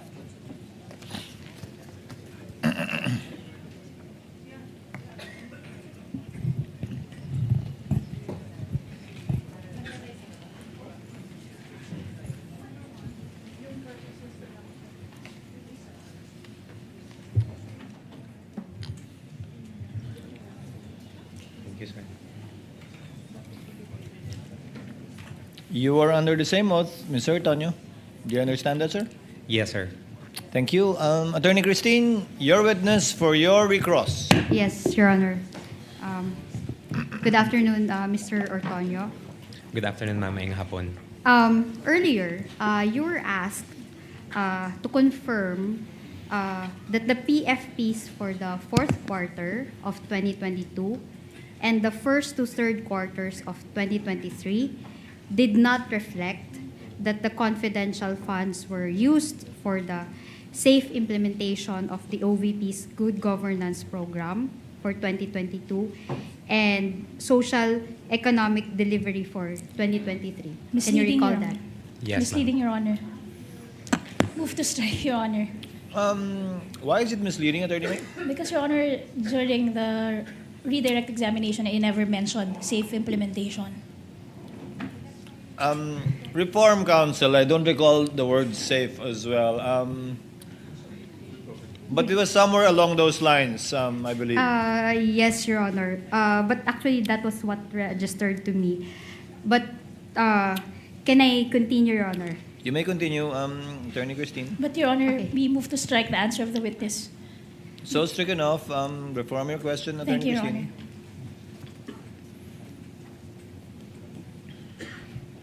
I'm showing you the PFPs for 2022 and 2023. Your Honor, they are exhibits Assisting counsels may approach. D-1-23 OVP for the PFP for the year 2022 and D-1-49 OVP for the year 2023. Okay, do you have copies of those PFPs? Okay, let's go to the 2022 PFP. Now, I'm directing you to the second column of the PFP. Okay, it says there, safe implementation. Let's go to the 2022 PFP. It says there, safe implementation of the OVP initiatives and confidence building. Do you see that? Yes, ma'am, based on the documents presented. And that is under the table, under the heading, expected outcome. Yes, ma'am. Okay. Now, let's go to the year 2023, CY 2023 PFP. Now, I'm directing you also to the second column. It says there's safe implementation of OVP initiatives and confidence building. Do you confirm that? Yes, ma'am. And that is under the heading expected outcome. Yes, ma'am. Okay. You were also asked about the supposed submission of the PFP together with your letter or the Vice President's letter to the DBM dated August 22, 2022. Earlier, you were asked. And in fact, you were asked also to refer to section or item 3.24 of the Joint Circular. Joint circular, Do you yes. recall that? Now, do you also recall that in a letter dated September 15, 2022, the DBM requested that you submit the PFP in relation to your request for additional funding? Yes, ma'am, that's correct, ma'am. In fact, in compliance with such letter of the DBM, you submitted a copy of the PFP through your letter dated September 19, 2022. Yes, ma'am, we transmitted that report, ma'am. And as earlier mentioned, during your cross-examination, your submissions to the DBM, okay, I will rephrase, Your Honor. As earlier mentioned, okay, the DBM recommended the approval of your request for confidential funds to the Office of the President. That's correct, ma'am. In fact, the Office of the President approved the issuance of confidential Objection, funds Your Honor. to the OVP. Let her finish the question, counsel. Are you Objection, done, Your Attorney Honor. Christine? What is the objection, counsel? That was not covered by the redirect anymore, Your Honor. In the discretion of the court, we will grant latitude, counsel. Overruled. Witness may answer. Thank you, Your Honor. Earlier also, you were asked whether you knew if confidential funds were used in the regular activities of the OVP. Do you confirm that? Yes, Your I Honor. was asked earlier. That was misleading, Your Honor. The question earlier, first, Your Honor, we move to strike because the question is misleading. What I asked was whether or not this witness has personal knowledge, not just any kind of knowledge, Your Honor, personal knowledge. Okay, I will rephrase my question. Kindly using- rephrase to yes, include Your Honor, personal using knowledge. the wordings of the counsel. You confirmed earlier that you were asked whether or not you have personal knowledge as to whether the confidential funds were used in the regular activities of the OVP. Yes, ma'am. As the one who drafted the AOMs and the response to the AOMs and the response to the notice of suspension, was there any findings in the AOMs? Was there any findings in the AOMs which relative to the supposed use of the confidential funds in the regular activities of the OVP? Misleading, Your Honor. If you can recall. Misleading, Your Honor, because this witness could not have drafted the AOMs. The AOMs came from the Commission on She Audit. corrected herself, counsel, the response to the AOM. Yes, Your Honor. Witness may So I answer. will repeat my question, Your Honor, for clarity. Now, as the Proceed, one who Attorney drafted, Christine. as the one who drafted the responses to the AOMs, as well as the notice of suspension, if you can recall, was there any findings of the COA relative to the supposed use of the confidential funds in the regular activities of the OVP? Not covered by the redirect, Your Honor. I never touched upon the AOMs during the redirect examination. Same ruling, counsel. You may register in the court notes a continuing objection along these lines of questioning by the counsel. Witness may answer. Based on the documents that we have received from COA, there was no any indication or any comment that the confidential funds were used for regular programs. Nothing further, Your Honor. Thank you. Thank you, counsel. We now proceed to the interjections of senator judges. Before we proceed to administrative matters facing the court today, we recognize our distinguished Senate President. Next in line, Senate President Owen Gatchalian. You may proceed, sir. You have 2 minutes. Thank you, Mr. Presiding Officer. Mr. Ortonio, nakita ko sa mga records na 6 na beses ko yung pumirma ng reply to COA. Itong 6 na letters na ito ba ay nabasa, nakita, ipinakita kay Vice President Sara?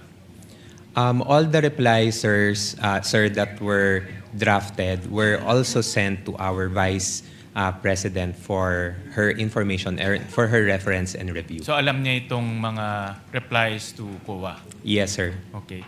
And narinig ko rin sa inyong testimony na kinausap niyo si Acosta at si Colonel Lachica. Yes, sir. At base sa mga information nila, yun ang inilagay mo sa letter replies niyo to COA. Tama?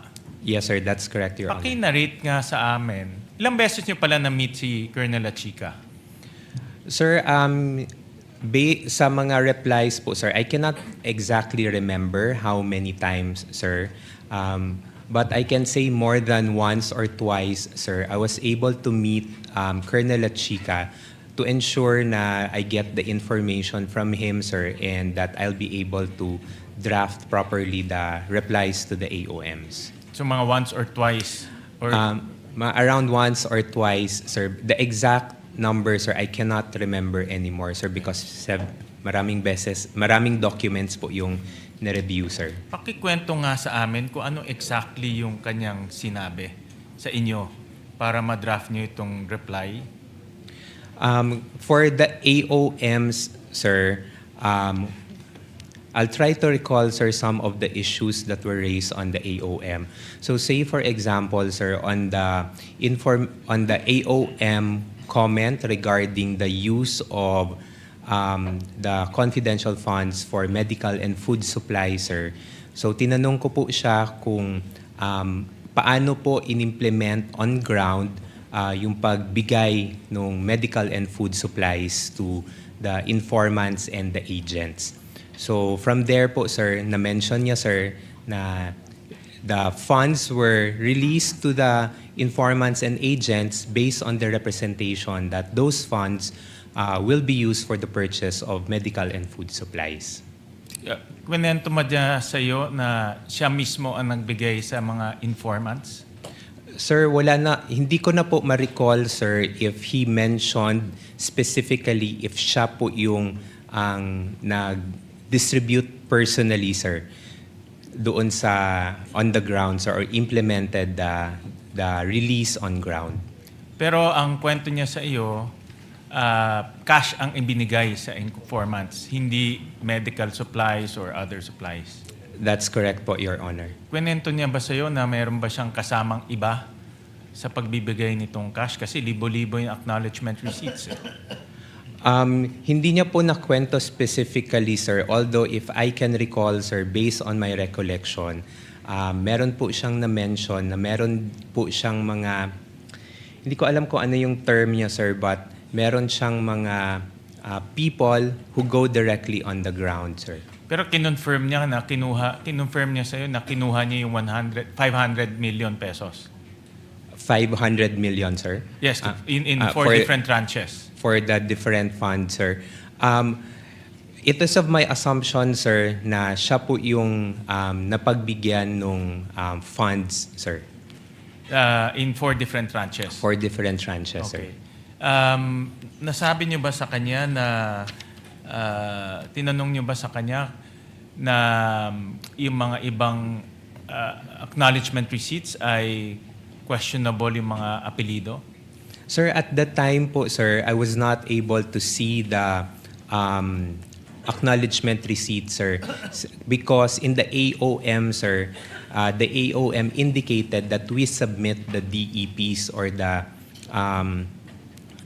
documentary evidence of payment, sir. So I was not able to see it, sir. So nung binigay po sa akin ni Miss Gina Acosta yung mga DEP, sir, it was already in a sealed box, sir, and then we submitted that together with our reply to COA. Paano niya raw dinistribute yung mga pera? No, kasi 500 million to, thousands and thousands of acknowledgement receipts. Paano niya ikwento sa inyo na dinistribute niya itong mga pera? Sino itong mga informants niya? Kasi kayo gumawa ng AOM, anong reply to the AOM. Sir. So, I would assume na tinanong niyo yung methodology ng pagdidistribute niya. Sir, based on my recollection lang, sir, he mentioned na, yun nga, sir, meron siyang mga people, sir, who worked on the ground. That is only the extent of the information I can recall, sir, when I had a consultation with Colonel Achica. Yung pagpili ng informants, natanong niyo ba kung paano?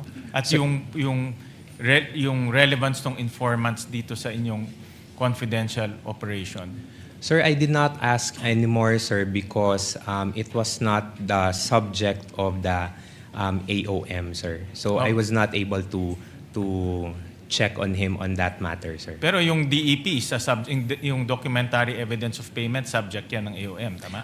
For submission, sir, we were required to submit the documentary evidence of payment, sir. Did you, tinanong niyo ba sa kanya kung paano niya nakukuha itong DEPs?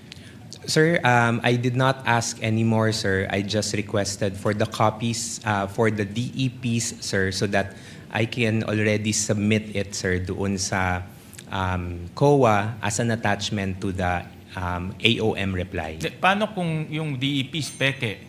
Paano kung yung kanyang narration sa iyo ay hindi totoo? Paano Sir, kung ganun ang situation? Sir, at the time, sir, because he was designated as our security officer, sir, I Designated by the head of office, sir, Which is the Vice Sara President. Z. Duterte, sir.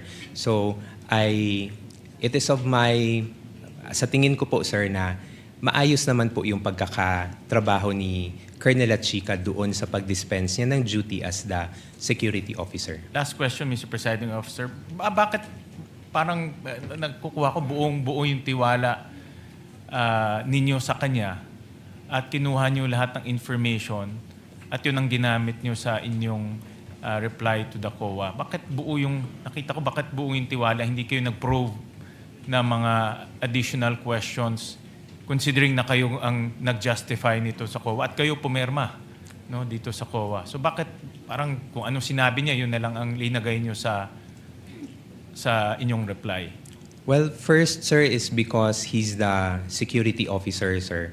So, I believe, sir, na siya yung the best person that can provide the information. And then, second, sir, as the security officer, sir, he was designated by our head of agency, which I believe also gave the trust and confidence to him to implement the activity. So, kung ano po yung na-mention ni Colonel Achika sa akin during the time when I checked or asked for questions, yun po yung pinagbasihan ko for the drafting of the reply.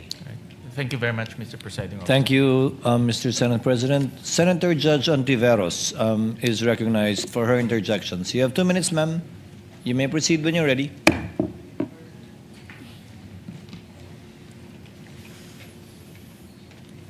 Salamat po, Mr. Presiding Officer. Mr. Tonyo, tama po ba na lahat ng ginagawa ng OVP tungkol sa confidential funds, so request, amounts, justifications, use at pagsagot sa mga puna ng COA, tama po ba na lahat ng ito ay dinesisyonan at inaprubahan ni VP Duterte? Based on the mga replies, ma'am, yes, I was able to provide a copy to the head of agency, ma'am. Again, being the head of agency, ma'am, I provided her with the information. At base doon, dinesisyonan at inaprubahan niya ang lahat ng ito? Yes, and from that time, ma'am, we signed off on the document for submission to the Commission on Audit. With the last touch or final sign-off being that of VP Duterte? Yes, ma'am, being the head of agency, ma'am, we sought her approval on it, ma'am. At sang-ayon po ba kayo na bilang yung ganong head of agency na si VP Duterte ang responsable at pinaka-responsable sa lahat ng iyan?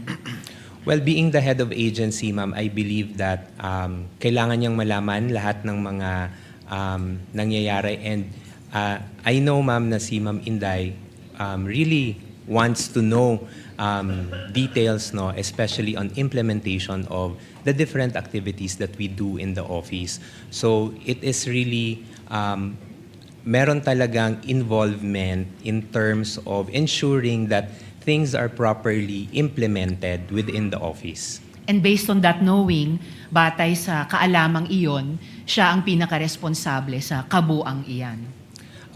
Based on that, ma'am, being the head of agency, ma'am, I would say so, ma'am. Alright. Gano'ng katagal niyo na po kilala si VP Duterte? Siguro, ma'am, more than 10 years, ma'am. I started working together with her, ma'am, in 2008. At saan po so almost 20 years pala. So at saan po at paano niyo siya nakilala? Nakilala ko po siya, ma'am, bilang Vice Mayor sa Davao City, ma'am.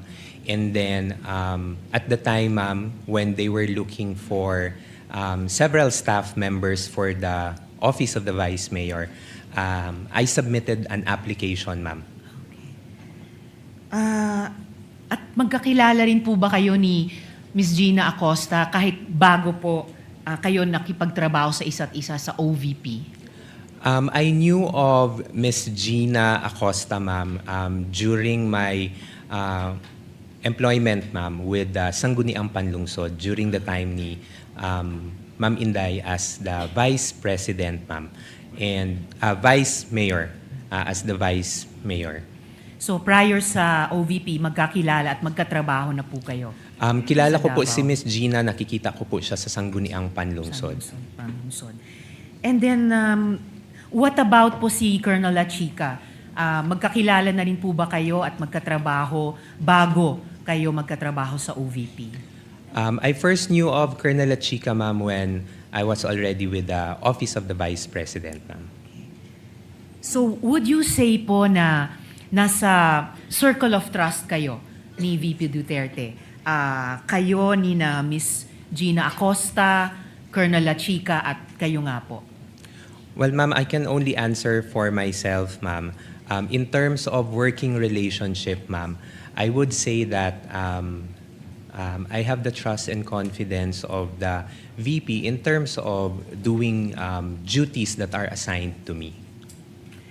Pero sasabihin nyo ba na walang trust at confidence si VP Duterte kay Miss Gina Acosta? I cannot categorically say, ma'am, but I would say, ma'am, na could be, baka meron po, considering that there are also duties and functions that are being entrusted to them. In fact, kung mas candid pa po tayo, madali naman siguro kahit from an observation, at hindi lang observation dahil malapit yung katrabaho na may trust and confidence. What about po si Colonel La Chica? Sasabihin nyo ba na walang trust and confidence si VP Duterte sa kanya? Considering, ma'am, that he is the group commander of the Vice Presidential Security and Protection Group, ma'am, I would say, ma'am, I would say that she may have the trust and confidence. Again, kung mas kaya nating maging candid, of course, lalo na kung security officer ng isang public official, of course, may trust and confidence. Otherwise, hindi ipagkakaloob ang kaligtasan sa kamay niya. Lastly po, napaksa for now, paano pong, and winding up Mr. Presiding Officer, paano pong sinama kayo ni Miss Gina Acosta dun sa pag-encash ng mga cheque? Halimbawa, kung kailangan po ni Miss Acosta ang tagabuhat ng bag, ng cash, bakit po kayo in particular ang sinama niya? I cannot answer, ma'am, kung bakit ako po ang naisama ni Miss Gina Acosta. But at Di the lang time, naisama, pero sabi nyo, hiniling niya sa inyo na Yeah. kayo yung sumama. Yes, ma'am. So, bakit po? When she requested me, ma'am, to accompany her, ma'am, sinamahan ko naman po siya, ma'am, because at the time na itanong niya na magpapasama siya, I was available naman, ma'am. And because of the request, ma'am, I accompanied her going to the bank. So, simpleng nagkataon, walang reason kung bakit kayo yung isinama niya. You were the person the warm body who happened to be available. Again, ma'am, I cannot say kung ano yung pinaka-reason behind po ni Miss Gina, but when she requested me that I accompany her, ma'am, I said yes, ma'am. Nung Winding up nag-request on siya. this topic, Mr. Presiding Officer, sinamahan niyo rin po ba si Miss Gina Acosta nung iabot kay Colonel La Chica yung pera? No, ma'am. I actually did not, I was not aware, ma'am, of the arrangement, ma'am, with Colonel La Chica, ma'am. At huli po on this topic, Mr. Presiding Kindly Officer. wind up. Winding up, Mr. Presiding Officer. Nabanggit niyo po na alam ninyo yung joint circular on confidential and intelligence funds. Hindi niyo po ba naisip na violation ang pagbibigay ni Miss Acosta kay Colonel La Chica ng bulto-bultong code cash? Ma'am, based on, because again, ma'am, I was not aware of the arrangement, ma'am, but when I was doing the replies, ma'am, to the AOM, and of course, I also checked on the JC, ma'am, the pagpili po ng mga ng person to implement the different activities of the confidential activities and to designate a security officer is indicated also in the JMC and is within the authority of the head of agency. So yun po yung pagkakaintindi ko at the time. So with that, ma'am, I saw it that it was the manner of how the funds were handled, ma'am, was following a regular process, ma'am, based on the JMC, based on my understanding. But then again, Mr. Ortonio, in closing, yung close reading ng JMC, nasabi nyo nga familiar kayo, would show na hiwalay pa sa usapin ng implementation, yung paghawak ng pondo ay dun lamang sa isang katulad ni Ms. Gina Acosta at hindi pwedeng ipagkatiwala bilang accountable officer siya. Hindi pwedeng ipasakamay sa iba. Ang understanding ko po, ma'am, yes, the disbursement is with the special disbursing officer, but the implementation, ma'am, was done through the security officer. Of course. Hindi po ko tinatanong yung implementation. Tinatanong ko po yung violation ng JMC na alam ninyo nung tinurn over ni Ms. Gina Acosta ang bulta-bultong cash kay Colonel Lachica. Something that I simply think should not and could not have escaped your eyes, Mr. Ortonio. Yes, ma'am. Again, ma'am, based on for the 2022, ma'am, I could not recall that that was a concern, ma'am, in the AOMs, ma'am. Although for the 2023, ma'am, na notice for disallowance, ma'am, it is subject for reply also on our end, ma'am, and we are currently drafting also a reply for that one. And of course, given the strict internal controls na siguro kayo yung pinaka may oversight sa opisina, even prior further communications from COA, after yung unang pagpansin nila sa last quarter 2022, edi dapat nag-exert kayo ng higit na pagbantay the next 3 quarters of 2023. Ma'am, Kindly wind up, Senator Judge Riza. Yes, winding up now, Mr. President. Your Honor, we were able to receive the audit observation memo for 2022 in October 4 of 2023. So we got the observations po, ma'am. And we already got the AOM, ma'am, and yung 3 quarters for 2023 was already implemented. Again po, Mr. Ortonio, even prior any further communications from COA, dahil familiar kayo sa JMC, sabi nyo nga, dapat alam nyo na po yun. Dagang salamat, Mr. Ortonio. Thank you, Senator Maraming Judge salamat po, Risa. Mr. Presiding Officer. Senator Judge Lacson, you may proceed with your interjections when you're ready, sir. You have 2 minutes. Thank you, Mr. Presiding Officer. Good afternoon, Mr. Ortonio. Good afternoon, Your Honor. You know, even setting aside your educational background and your work experience, it is not difficult to conclude na matalino kayong tao, you're an intelligent person, and an intelligent witness as well. So, kayo po yung Assistant Chief of Staff ng OBP. Yes, Your Honor. Kayo rin yung concurrently Administrative and Financial Officer. As the Assistant Chief of Staff, sir, I oversee the Administrative and Financial Officer. Yeah. Yes, sir. So, effectively, kayo yung Admin and Financial Officer. Yes, sir. I oversee the Admin and Financer. You know, kanina kasi, upon questioning ni Attorney Christine, she kept referring to the regular programs under the Office of the Vice President. No? Natatandaan niyo yun? So, it aroused my curiosity. No? Pina-pull out ko sa staff yung General Appropriations Act ng 2022 as well as 2023.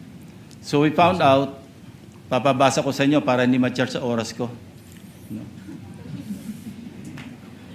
For 2022, under the Good Governance Program, merong 621.6 million pesos. Pakibasa nyo na lang, kayo na lang. Sorry, sir. Hindi ko makita, sir. Okay. For fiscal year 2022, sir, under Good Governance Program, General Appropriations Act, 621.6 million, sir. Please continue. And then Physical and Financial Plan for the Confidential and Intelligence Funds, 125 million for the 4th quarter.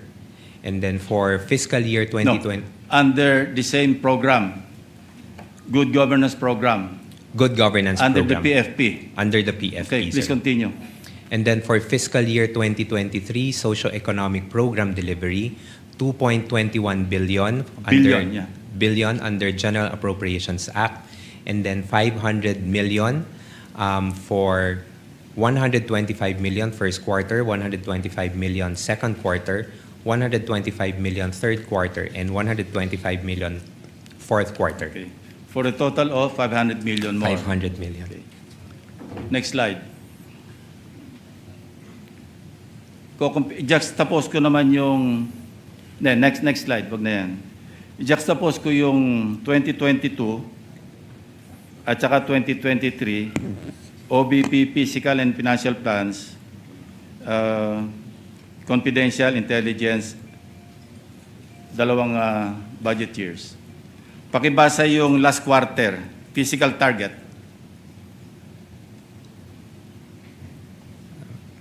Baka pwede pong ma-request na Okay, ma-zoom. Zoom. Pwede bang hindi charge sa time ko? Ako magbabasa. Okay. Letter A, number of identified areas with surveillance conducted and monitored. Letter B, percentage of activities implemented without untoward security-related incidents.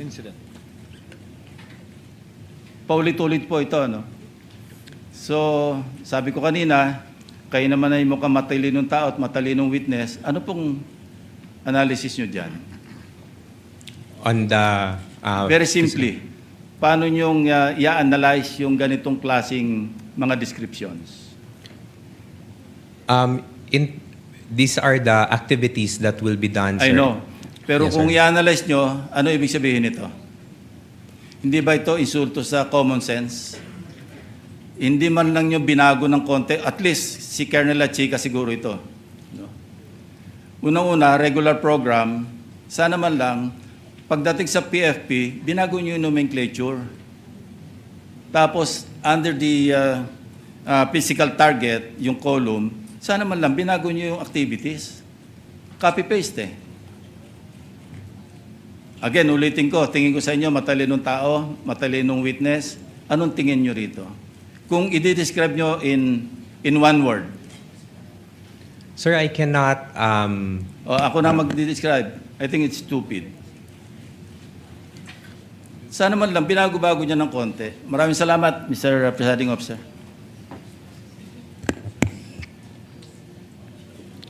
Next would be Senator Judge Padilla. Maraming salamat po, Ginoong Tagapamahalang Hukom. Meron lang po akong tanong sa ating saksi. Opo. Ginoo, sa palagay niyo po ba karapat-dapat lamang na gumamit ng alias kapag confidential fund ang pinag-uusapan? Sir, as someone who does not know, sir, implementations of parang mga confidential activities on the ground, sir, I cannot, hindi po ako makakasagot ng maayos, sir, kung pwede po ba or hindi. But based on information that I got, sir, when I consolidated the answers for the AOM, sir,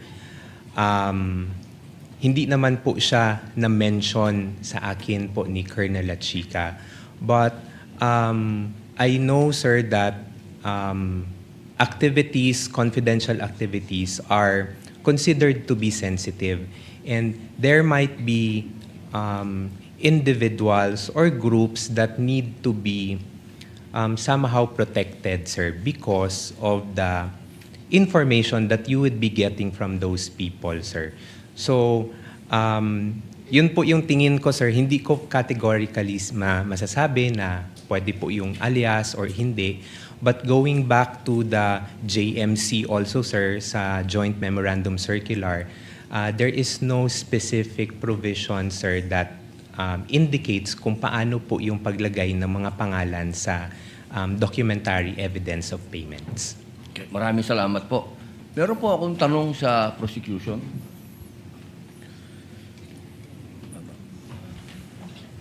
Magandang hapon po. Napakaganda po ng inyong ngiti. Good Opo. afternoon din po, sir. Opo. Batid po ba ninyo ngayon, mga petsa na to, kung ano ang pinagdiriwang natin sa Pilipinas? Magmula po ika-19 hanggang 30. Buwan ng wika daw po, sir. Bukod po sa buwan ng wika, National Heroes Day. National Heroes Day. Ito po ay hango sa ating mga bayani. Tama po ba? Opo. Opo. Naniniwala po ba kayo na ang ating mga bayani ay may mga alias? Kilala niyo po ba sila Di Masalang? I'm sorry po sa aking history teacher. Ayan, opo. Hindi ko na po maalala. Ito po ang pinakamagandang panahon para maipaalala po sa inyo na ang ating mga bayani ay gumamit ng mga alias. Di Masalang, Siling Labuyo, Tikbalang, Tagailog, May Pag-asa, Buwan, Magdalo, Leon Kilat, Vibora, Lakambini, Paralitiko, Dimas, Alipato, Liwanag, Balite, at marami pa pong iba. Ano po ang kahalagahan dito, palagay po ninyo? Ang alias po, anong kahalagahan? Well, first, sir, first, Your Honor, I cannot comment because I'm not sure of the circumstances surrounding their use of alias. Under the anti-alias law, sir, inaalaw naman po yung paggamit ng alias provided kailangan po nakabanggit din, nakadisclose kung ano yung real name. So it's not completely prohibited provided they also provide the real Opo. the real name. So, Pakisagot lang muna po yung tanong ko bago po yung explanation po ninyo. Pakisagot lang po kung narinig nyo na po yung mga alias na yan. Ngayon lang po nyo narinig. some of it po, Your Ayun. Honor, to be candid, some of it I've already heard. Magmula po 1892 hanggang 1896, ginagamit po nila ang mga alias na yan. Nagkaroon lang po ng isang traidor, ang pangalan ay Teodoro Patiño, na nagbulgar sa Katipunan. Alam po ba niyo yun? Yes, Your Honor. But the circumstances then were different because we were Bakit po iba? under... Bakit po iba? Bakit po na iba? May gera po nun, sir, and we were under Wala po ba tayong occupation. gera sa NPA? Ang NPA po, merong mga alias. Meron pong ka-Cobra, ka-Agila, ka-Lawin, ka-Tigre, ka-Kapre, ka-Sirena, ka-Adobo, ka-Sinigang, ka-Pansit, ka-Tinola, ka-Sile, ka-Kamote, ka-Bawang, ka-Maxi, ka-Labuyo. Strictly speaking, Lahat po yan, sir, ginagamit iba po na yung alias. internal armed conflict, iba naman din po yung war. Bakit po na iba? Pareho po itong clear and present danger sa atin. So ang gusto ko lamang pong ipaalam sa ating prosecution na napakahalaga po ng alias sa panahon ng... Kayo po, sagutin po nyo, sa panahon ng... Gera, sir, Your Honor. Ang confidential po, ang pagkilos confidential ay napakahalaga at hindi po ginagamit ang pangalan at hindi po pumipirma. At alam niyo po ba, noong September 12, 1896, anong nangyari? Nagkaroon tayo ng 13 martires. Yung mga nagtraidor ay itinuro ang mga totoong pangalan, totoong lugar, kung nasaan yung mga sumusuporta sa Katipunan. If I may, Your One Honor. last na lang po. Kindly wind One up, last, Senator one Judge last na lang Padilla. po. If I may, Your Honor, just address your question earlier. With all due respect, Your Honor, the prosecution respectfully submits that whether the use of alias is allowed or not and whether it's necessary or not, to us, that is a non-issue because that was never raised Hindi po by pwedeng the... maging non-issue sapagkat ito po ang ipinalalabas ng prosecution. If I may, Na Your may Honor, mga pangalan, na mga katawa-tawang pangalan. Mas nakakatawa po itong mga pangalan ng mga nangyari nung araw. with all due At isa respect, pa Your po, Honor, isa na lang if po. Kasi isa na lang po. Kindly wind up, Ito na lang Judge po. Padilla. Kilala niyo po ba kung sino si Marcial Bonifacio? to be candid, Your Honor, Oh. I'm not Sino po? familiar. Si Benigno I'm sorry, Aquino Your Honor. Jr. Si Ninoy. Siya mismo may alias. Maraming salamat po. Your Honor, if I just may, Your Honor, just to set the record straight, because it was made to, with all due respect to the Senator Judge. Mr. It was- Presiding Judge, allowed ba yun? I was about to make a ruling. Maraming salamat po. There was no question posed, Attorney May. Let's proceed to the next Senator Judge who will interject. By the way, did you intentionally get rid of the platform? Yes, Your Honor, because we were not expecting that I'd be called again, Your Honor, to make way for the Honorable Chair of the Panel of Prosecutors, Your Honor. Understood. Senator Judge Aquino, Thank you're you. recognized for interjection. You may proceed, sir. When you're ready, you have 2 minutes. So bago po yung 2 minutes, Mr. Presiding Officer, tama po, si Ninoy Aquino po ang kanyang alias ay Marshal Bonifacio para makauwi po siya sa Pilipinas nung nasa Boston siya. Oho. Pero wala naman ho siyang confidential funds na, wala ho siya sa mga AR na confidential funds. Lilinawin ko lang ho. Okay. Pagdating ho sa prosecution, ang posisyon ng prosecution, yung mga pangalan ay totoong tao, di ba? Correct, no? You have not really mentioned aliases in any of your... Wala. Could you respond quickly? We have talked about aliases. Is the prosecution talking about aliases? That was never our point, Your Honor. In fact, the point of the prosecution is that that was never raised by the defense, either in their answer or in their pretrial brief, Your Honor. So to us, that should be a non-issue because even them, they never claimed that in any of their pleadings before this honorable court. Okay, klaklaruin ko lang ha. Ang siyang tao lang pong nagsabi na alias po sila, si Ms. Gina Acosta, in her testimony. Kanina po, sabi niyo rin na Mr. Ortonio na hindi siya alias or hindi niyo alam. But si Ms. Gina Acosta, in her testimony, did admit that in her perspective, these are aliases. No? Just for the record po. Okay. So ito po yung mga tanong ko po. Sana po ito lang yung 2 minutes ko, Mr. Presiding Officer. So unang-una, Mr. Ortonio, you're very competent. Thank you for your answers. And I want you to answer just very candidly, no? Ano po yung naging personal reaction ninyo nung napag-usapan na yung possible misuse of the confidential funds at nung na-bring up na yung mga tawagin na nating katawa-tawang pangalan na parang klaro naman ay hindi naman talaga totoong tao? Ano po yung personal reaction po ninyo? Initial reaction, sir, would be, of course, merong questions, sir, no? There would be questions. But again, sir, I go back to the presumption, sir, that there is regularity in terms of the implementation, sir. Okay. So, may I ask, since you're in the top leadership of the OVP, nung nabibring up na to, ano yung personal reaction, kung alam nyo lang, ng Vice President, ng Chief of Staff, other leaders in your group, nung napag-usapan na posibleng nabigay yung pera sa mga kakaibang pangalan o baka hindi totoong tao, what was your reaction? What was their reaction? Would you know? Nag-meeting ba kayo? Did you call for an emergency meeting? Did you have a huddle in your office to talk about this? Sir, because yung AOM, sir, because it was sent to my office, sir, pina-personally received sa akin, sir, on behalf of the Vice President. Of course, I provided a copy to the Chief of Staff, sir, and the Vice President. Ang naging instruction lang naman po sa akin, sir, was to respond to the AOMs and make consultations with the Special Disbursing Officer and Security Officer para masagot yung mga concerns or issues raised by COA. Okay. Yan yung mga actions nyo, Mr. Ortonio. I'm asking about your reaction. Kinabahan ba kayo? Were you worried? Were you concerned?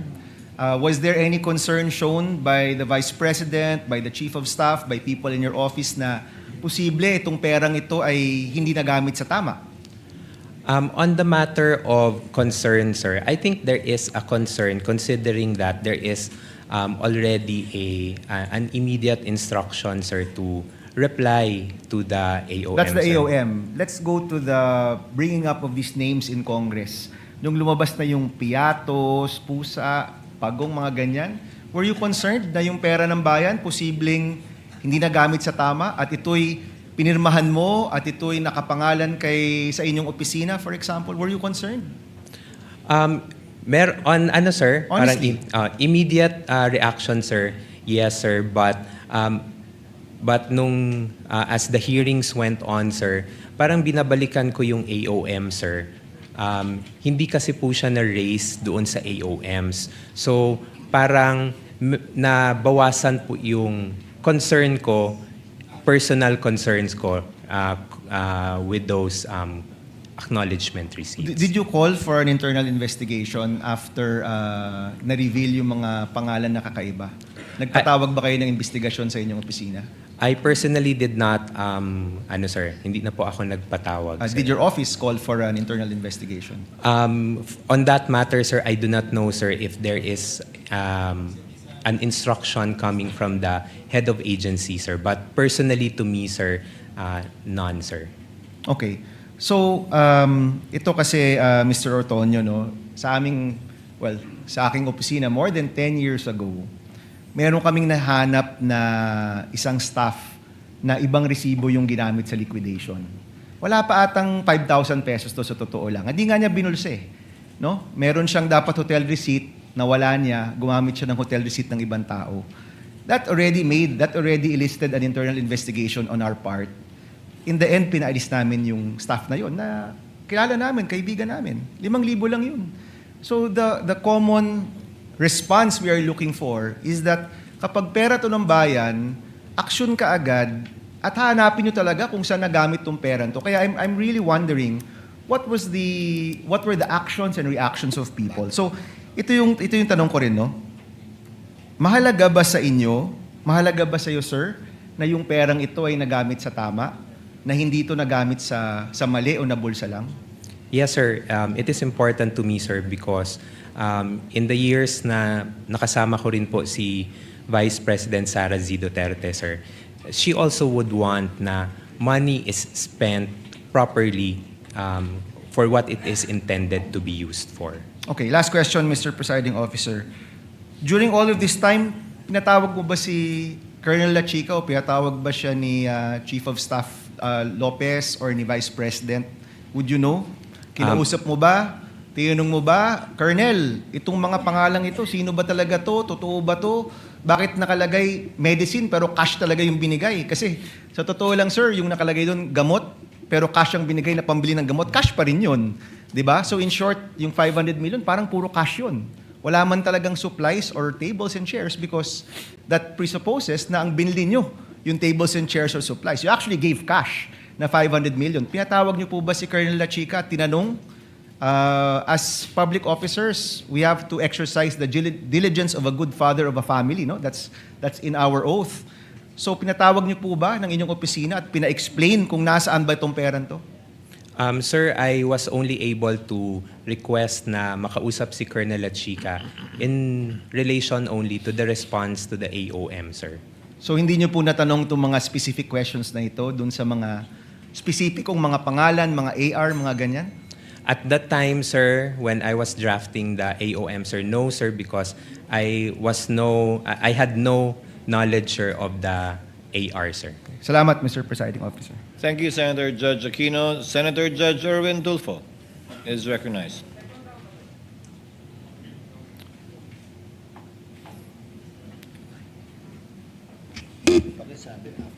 Thank you, Presiding Officer. Ginoong Testigo. Alam niyo ba na si Colonel La Chica ay hindi po banded and therefore wala pong karapatan na mag-disburse ng CIF? Alam niyo po ba ito? Hindi.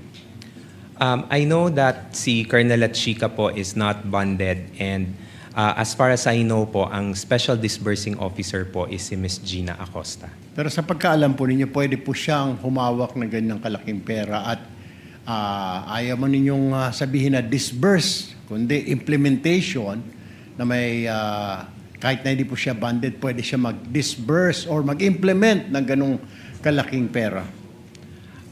Sir, I believe, sir, with his designation as the security officer, sir, he was tasked to implement the different activities on ground. So, hindi nyo na po question si Ginang Acosta or si Colonel La Chica dahil may instruction po sa task. Tama po ba yun? Is that to my understanding, sir? Hindi ko na po natanong, sir, because there is already a delegation or designation for the both of them for the the different tasks that Saan they will po be galing doing. yung designation, sir? Can you recall my memory? The designation po, sir, came from the head of agency, sir, the Vice President. All right. Sir, sabi mo kanina, I don't know kung kalimutan ko, nasa break room po ako kanina. Sabi mo, wala kang alam paano ginastos ang confidential fund when nag-usap po tayo. Tama po ba yun? Yes, sir. You have no idea. Pero I just was wondering, bakit kayo po ang sumasagot ng Audit Observation Memorandum o AOM ng COA kung wala kayong alam sa paggasta ng confidential fund? Gayon, ang AOM po, tama po ba, correct me if I'm wrong, ay ito po ay kumikwestiyon sa mga errors, exception, or deficiencies sa audit po ng COA? For my office po, sir, whenever we receive AOMs, for our officers sa OVP, when we receive AOM, sir, it's the Chief of Staff it's the Chief of Staff or the Chief of Staff and the Assistant Chief of Staff, sir, who responds to AOMs on behalf of the institution. Pero sabi niyo po, kayo po sumasagot ng AOM. Yes, sir. That's part of the tasks that are given to us, sir, together with the Chief of How Staff. can you, I was just wondering kanina po, sir, how can you answer questions, queries, kung wala na pa po kayong alam? Paano niyo po masasagot ng tama? The only way to do that is you will lie. That's why po, sir, meron pong instruction that was given to me, sir, by the head of agency, sir, to talk with the special disbursing officer and the security officer para makuha po yung mga information from them and malatag po doon sa reply to the AOMs. So your reply was only based on what they said, what they told you. That's correct, sir. Ayon, without documents, resibo, etc. None of that. Just plainly na. Ginoong Antonio, dito po namin ginastos yung pera. Blah, blah, blah. Yes, sir. I consulted with them, sir, for the reply, sir.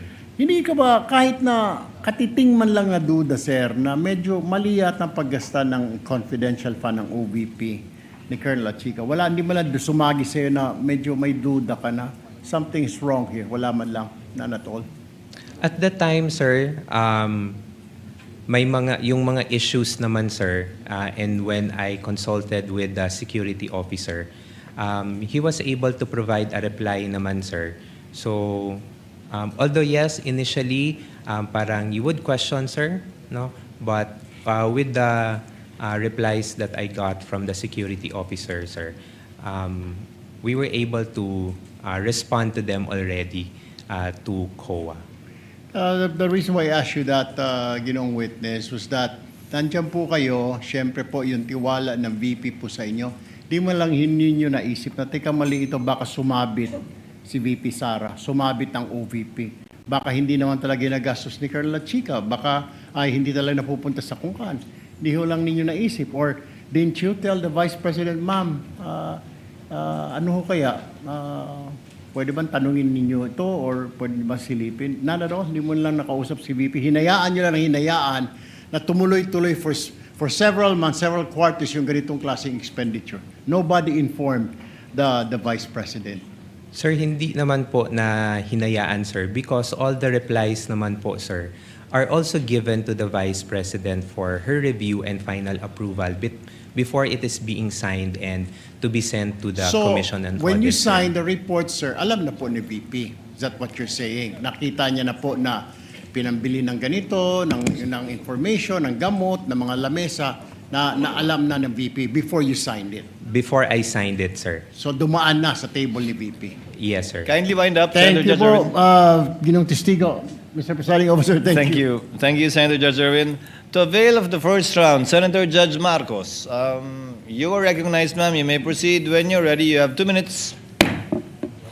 Yes, maraming salamat, Mr. Ortonio. Medyo nalilito lang po kami dahil paiba-iba yung explanation. Nag-umpisa sa PFP. Bakit iba yung 2022 PFP kung saan maliwanag na nakasaad good government lamang. Pero nung nagsulat kayo, yung request ninyo sa DBM, nung 22 August ng 2022, ang sinabi na, dalawang bagay.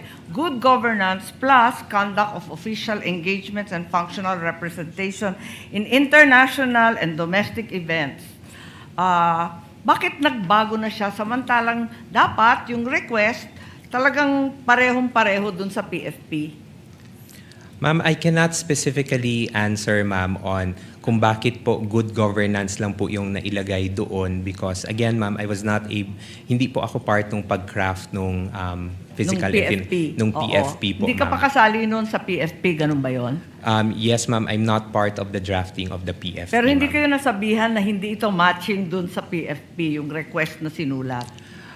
There was no comment, ma'am, when we submitted it to the DBM, ma'am. Tapos, nung certification na, liquidation na to, nung 17 October 2023, nagbago na naman. Ang sinabi na naman, hindi good governance, hindi na conduct of official engagement, ang sabi na no untoward incident in the implementation of OVP programs. Bakit pa iba-iba yung wording maski sa certification? Again, ma'am, for the certification, ma'am, I cannot provide information, ma'am, because it was the security officer who handled it, Your Honor. Akala ko may supervisory and administrative power ka kasi nga assistant kayo ng vice presidente. Hindi ba nagre-report sa inyo yung mga security officer kahit papano? Kasi madadamay ka rin yan sa COA. Bakit pa iba-iba? From PFP to budget request to certification, hindi nagtutugma. First, ma'am, on the matter of the different wordings, ma'am, if I can recall, Your Honor, it was never raised also in the audit observation memo, ma'am. So it is something na we did not anymore look into when we were preparing the replies. And then for the second concern, ma'am, if the security officer is reporting to me, ma'am, unfortunately, ma'am, the security officer does not report to me. I only handle overall supervision for the Administrative and Financial Services and Strategy Management Office in relation to regular funding po, ma'am. I see. So yung security officer, kanino nagre-report? The security officer, ma'am, directly reports agency, Vice So kaya President. sa iyo, Mr. Ortonio, at saka kay Attorney Lopez, hindi na nagre-report yun? In the performance po ni Colonel Chica as security officer, no longer, ma'am. So masasabi mo ba na wala kang personal knowledge kung saan ginastos ni Colonel Chica dun sa confidential funds? No, ma'am. I would have no personal knowledge, ma'am. Okay, that will be all. Maraming salamat po. Thank you, Your Honor. Thank you, Senator Judge Marcos. Senator Judge Rafi Tulfo, you are recognized, sir. You may proceed when you're ready, and you have 2 minutes.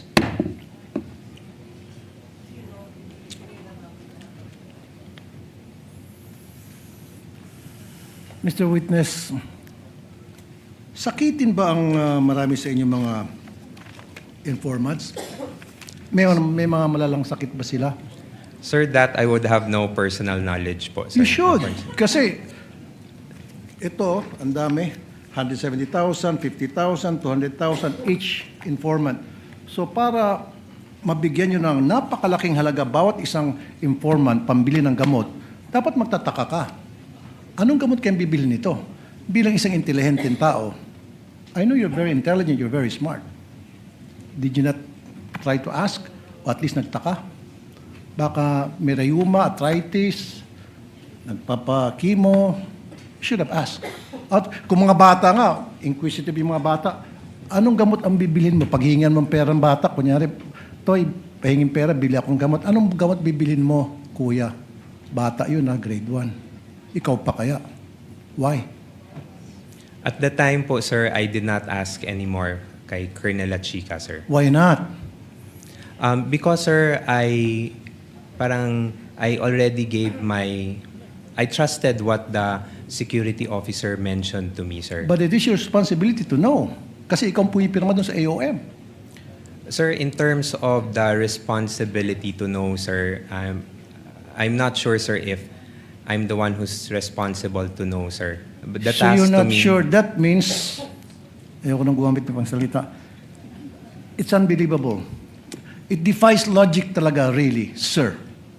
You're not really making sense at all. Anyway, move on tayo.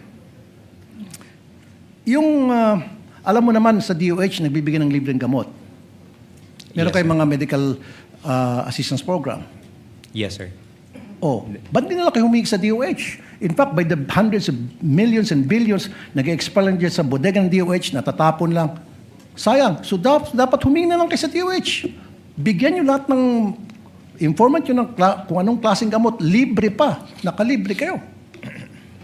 The wisdom behind how the confidential funds were implemented, sir, I cannot answer, sir, because again, sir, I am not the main implementer for the said activities. Kaya sir. nga, Mr. Smart Guy, nung makita mo na ang dami mga informant na binigyan ng mga hundreds of thousands each para sa gamot, you could have asked La Chica and said, La Chica, bakit di tayo pumunta sa DOH, maghingi tayo ng gamot para makalibre, makatipid tayo sa confidential funds? Libre naman sa DOH.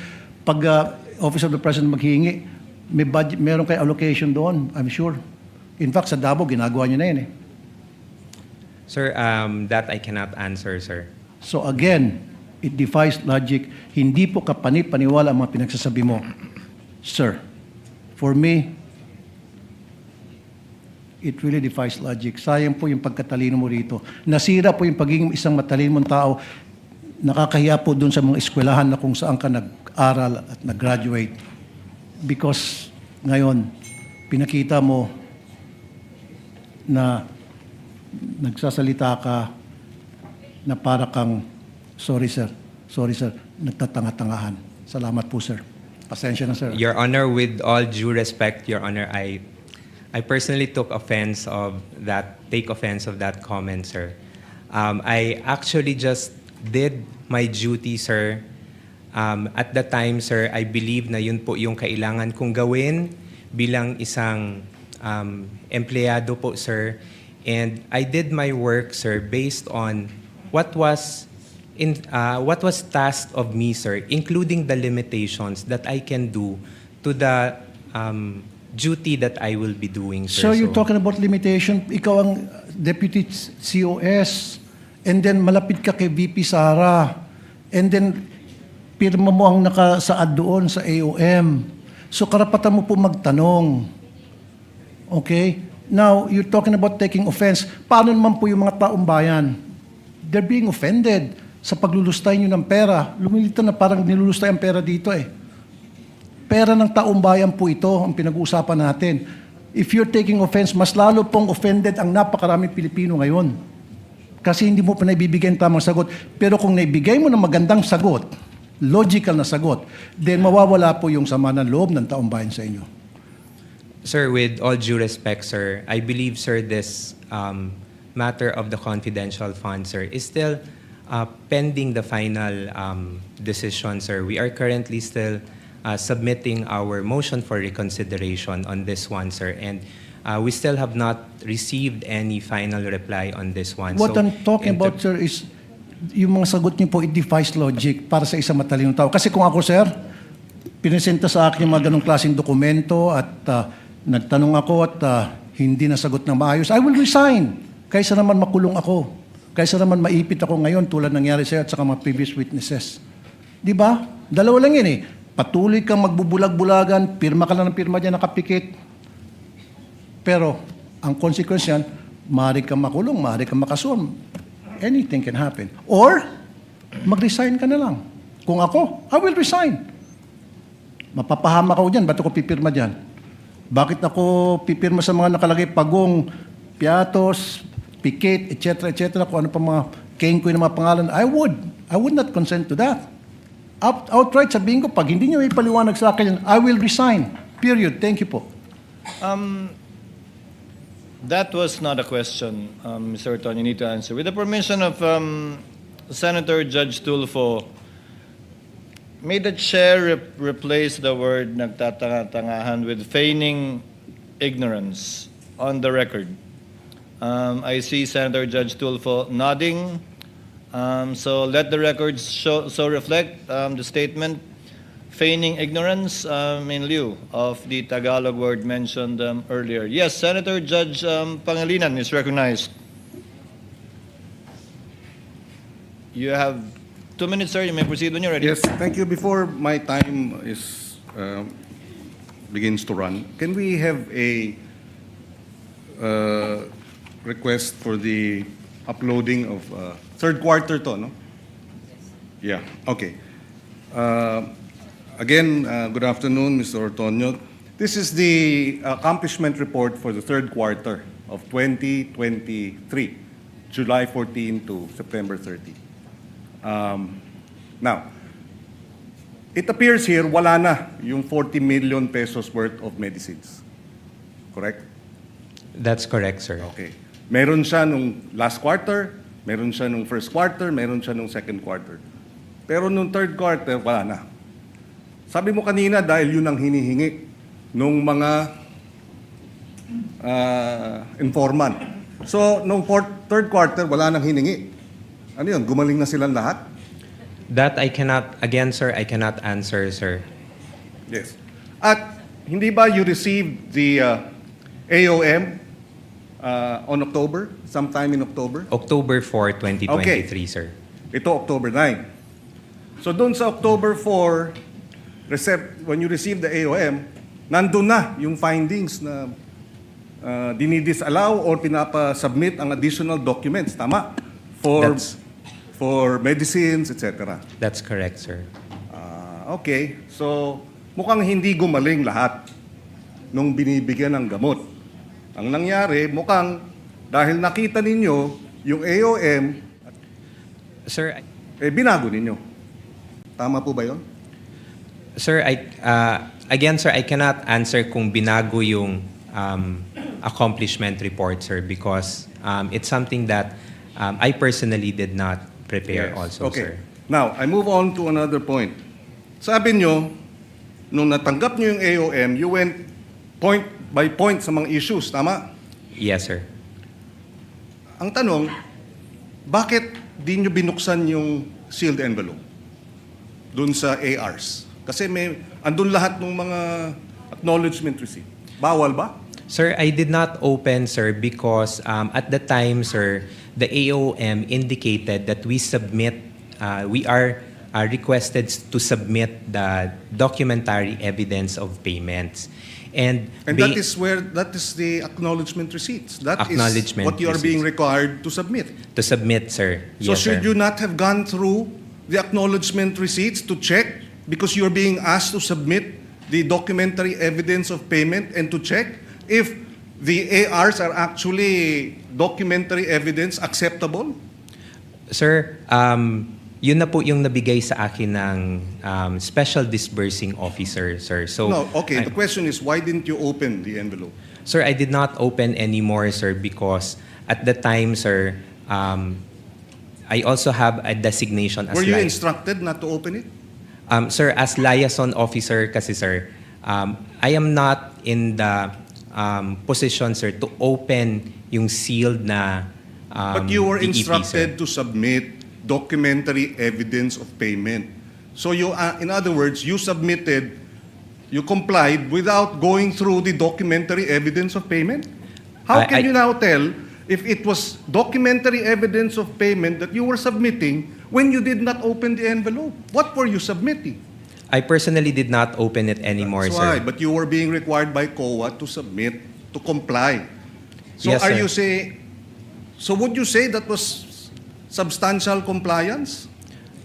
Sir, yun po kasi yung na-require ng AOM, sir. So we submitted the documentary evidence Kasi of ang payment. sitwasyon dito, dahilan mo o depensa mo na hindi mo na tiningnan o hindi mo nakita. Pero tama bang depensa yun? Na hindi mo nakita, kaya hindi mo masasagot? Kasi ganun din ang sinabi mo, wala ako doon, wala ako sa ground, I'm not in the implementation, kaya hindi ko masagot. Is that compliance with, the requirements of COA? Sir, the duty po, sir, to ensure that the DEPs... There was nothing to stop you from opening the envelope, right? There was nothing. Sir, the JC, sir, indicates, sir, that there are only certain individuals who have access You to could get the- clearance, could you? Sir, Of that's course. what... Of course you can. I did not ask anymore, sir, because I parang respectfully in-acknowledge ko na kung ano yung nakalagay sa JC, sir. In other words, you really did not go point for point as you earlier or testified to. Kasi pag sinabi mo we went point for point, parang masinop yung naging trabaho ninyo, di ba? Thorough, point for point. Pero ang lumalabas dito ngayon, hindi nyo binuksan yung documentary evidence of payment, hindi nyo binusisi, di ba? Sinabmit lang ninyo. Again, we're talking of hundreds of millions of pesos. And I'd like to think, being an intelligent Ateneo graduate, diba, that you would have exercised greater diligence as you tried to monitor, check on, supervise financial services head how government money was being spent. Yun ang tinatanong ng mga kababayan natin. Mahirap paniwalaan, I'll wrap it up here, na kayo ay gumastos ng 122 million para sa gamot na reward dahil nag-surveillance yung mga informant at nabigyan ng reward at hiningi nila gamot at hindi niyo binigyan ng gamot, binigyan niyo ng pera para sila nang bibili ng gamot. Sabi niyo usual yun.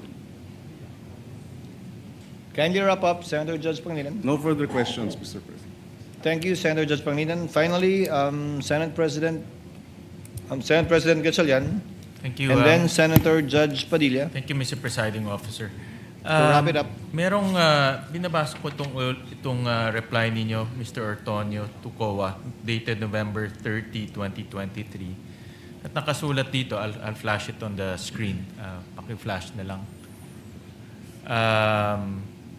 Hence, the 125 million CF was fully utilized for expenses planned, implemented, and paid during the 3-month period covering October to December 2022. So, sino nagbayad ng 125 million in advance? Sir, there was no payment in advance that was made, sir. All payments were made between the period of December 21 to December 31, sir. But very clear kasi dito na binayaran na siya paid 3 months in advance. In fact, mayroon pa siyang months. And ito yung kadugtong ng sinabi ng ating presiding officer, obligation incurred.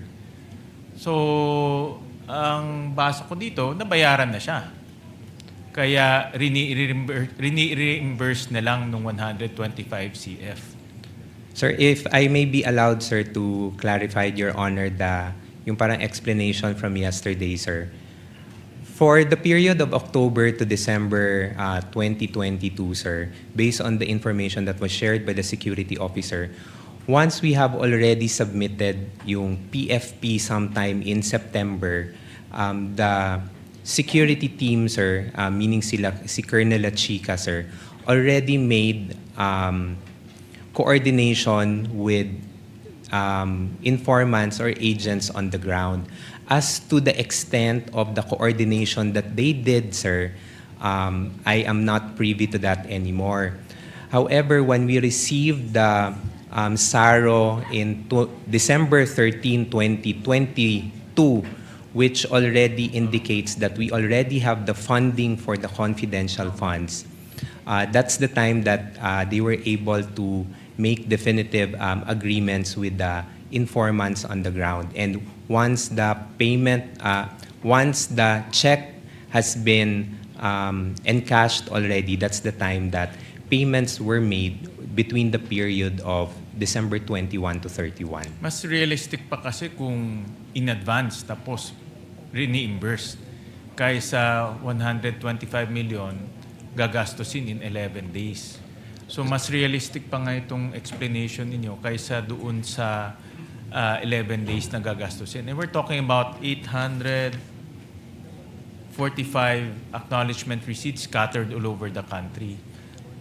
Kaya itong explanation ninyo mas realistic pa, albeit although violation ng joint circular. So I'd like to point out lang, Your Honor, that there were no reimbursements made, sir, based on what was relayed to me, sir. There was no reimbursements But made. this was sir. information relayed to you by La Chica. Colonel La Chica, sir. And itong si Colonel La Chica, kanina naririnig ko, hindi nyo alam yung direct na ginagawa niya, hindi rin alam ni Acosta. So, sino lang nakakaalam sa opisina ninyo tungkol sa confidential operations or itong paggastos, yung paggastos ng confidential operations? For the confidential operations, sir, again, sir, I have no personal knowledge, sir. I would assume, sir, because meron po siyang designation from our head of agency, then the reportorial duties, I would presume, would be directly to the head of agency. Which is si Vice President Sara. Which is So, the head dalawang of tao agency. lang sa opisina ninyo, si Vice President Sara at si Colonel La Chica lang, ang alam kung paano gastusin itong 500 million. Sir, I would have no personal knowledge again, sir, kung sila lang pong dalawa, sir. Kasi ikaw yung gumawa nung reply, pero galing sa Colonel La Chica yung information, si Gina naman kahapon, ganun rin, hindi rin niya alam. So I'm trying to understand sino nakakaalam nung paggastos ng 500 million dahil hindi siya maliit na pondo eh. No, but based on your information, dalawang tao lang ang parang nakakaalam nito. No? Si Vice President at si Colonel La Chica. My last question, Mr. Presiding Officer. Kanina nasabi nyo na based sa information, meron pang mga tao si Colonel La Chica. Tinransfer ni Acosta yung pera, o dinisburse ni Acosta yung pera kay Colonel La Chica. And si Colonel La Chica, dinisburse niya ulit dito sa mga tao niya. So, double handling ang nangyari dito sa pera. So, paano natin malalaman kung talagang yung pera ay pumunta sa mga activities o tao na kailangan puntahan dahil ni yung accountable officer hindi niya na alam kung paano na-disburse yung pera doon sa mga informants. Anong kwento sa'yo ni Colonel La Chica na umabot talaga dito sa mga informants? Sir, based on what was shared to me, sir, Ms. Gina Acosta disbursed the amount to the security officer and then the security officer implemented it on the ground. Yeah, but violation na kasi in disbursement to Colonel La Chica. And then there's another violation na from Colonel La Chica to some people who dispersed the amounts. Ibig sabihin, ang daming taong humahawak ng pera bago umabot sa mga informants. So, in that sense, ang daming violation o tinakbuhan ng pera. So, thank you, Mr. Presiding Officer. Thank you, Senate President. With the indulgence of Senator Judge Padilla, Senator Judge Camille Villar will be availing for a first round opportunity to interject. So I will recognize her first. Again, with your indulgence, Senator Judge Padilla, I see you nodding. Senator Judge Camille Villar, you may proceed when you're ready. You have 2 minutes, ma'am. Okay, thank you, Mr. Presiding Officer. Good afternoon po, Mr. Ortonio. Good afternoon, Your Honor. Maayong hapon. So, mayong hapon din. I just have a few clarificatory questions for you, if you don't mind. Tama po ba kayo ang Assistant Chief of Staff ng OVP? Yes, that's correct, Your Honor. And kayo po ang sumagot dun sa AOM na pinadala ng COA. Kayo po yung nag-prepare ng report. Yes, that's correct, Your Honor. Yes, and ano yung what was the process in which that you did that? Or what were the things that you had to do? You prepared the AOM, you consulted with? Nung na-receive po yung AOM, ma'am, I informed the Chief of Staff and the Vice President. And from there was an instruction to me to coordinate with the Special Disbursing Officer and the Security Officer, which I did also, ma'am. And then from their replies, ma'am, I drafted the response and then I submitted the reply for final approval to the head of agency. And of course, in your capacity as the Assistant Chief of Staff and in your own capacity, sa inyo pong palagay ay nagampanan nyo naman yung inyong role dito sa prosesong ito at nagawa nyo naman adequately yung report. Yes, at the time, ma'am, yes, I would say so, ma'am. Because from the issues that were raised Yes. In the AOM and in the NS, marami pong mga concerns or issues na natanggal po doon sa final na natanggal doon sa notice of disallowance that we received. Okay, and lahat yung mga requirements naman ay na-fulfill nyo naman dun sa report, right? A majority of it. Yes, lahat po ng mga concerns that were raised, we were able to provide answers and supporting documents. And doon naman doon po sa AOM, anywhere in the AOM did it say that there was a misuse or misappropriation of the funds? No, there was no mention po, ma'am. Okay, and are the findings of the AOM final?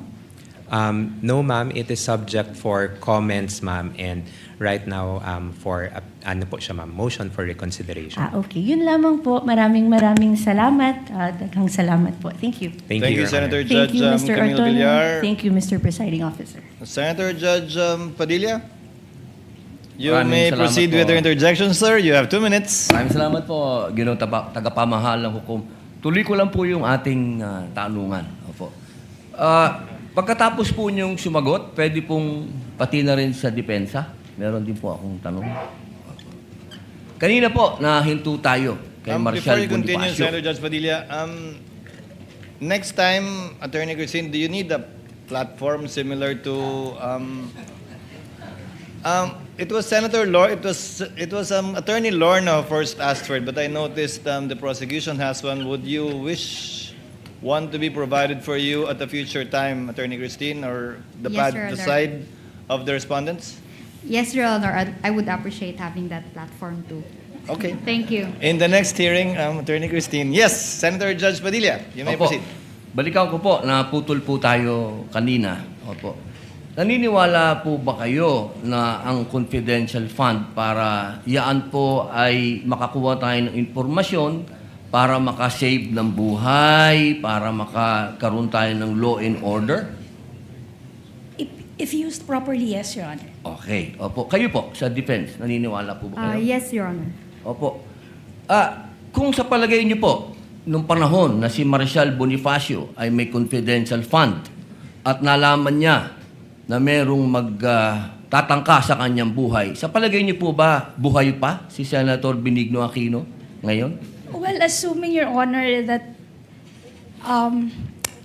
the foreign occupants were those lone threats to his life, then probably yes, Your Honor.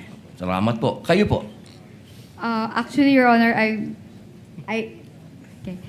I'm not aware really of the circumstances during that time, Your Honor. So Okay. I cannot really comment intelligently on that. Yes, opo. Yes, Your Opo. Honor. Sige. Si Marshal Bonifacio po ang may tuturing natin na nagbigay ng daan para sa people power. Yung kanya pong pagkamatay. Opo. Siya po ay na-assassinate. Opo. Sa palagay niyo po ba, kung meron siyang confidential fund nung panahon na yun, ay nagkaroon siya ng information na merong assassination na magagawa sa kanya? Likely, Your Honor. Salamat po. Pangalawang tanong po. Palagay niyo po ba kung meron confidential fund si former Senator Angara, na sa ngayon ay Secretary ng DepEd, maaari po bang napigil niya ang mga shooting incident sa mga paaralan?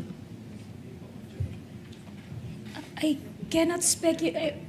Wala pong speculation. I Sa tingin lang po niyo, apologize, kung Your Honor, meron I cannot siyang... speculate. Sabi niyo po kasi kanina, sumang-ayon po kayo, kung may confidential fund, maaring makapigil, makapagbigay ng kapayapaan, law and order. Sa palagay niyo po ba, kung meron siyang confidential... Ano lang naman po yun? Yes or no? Kung hindi po kayo naniniwala, hindi no? No, Your Honor. Okay, salamat po. Kayo po?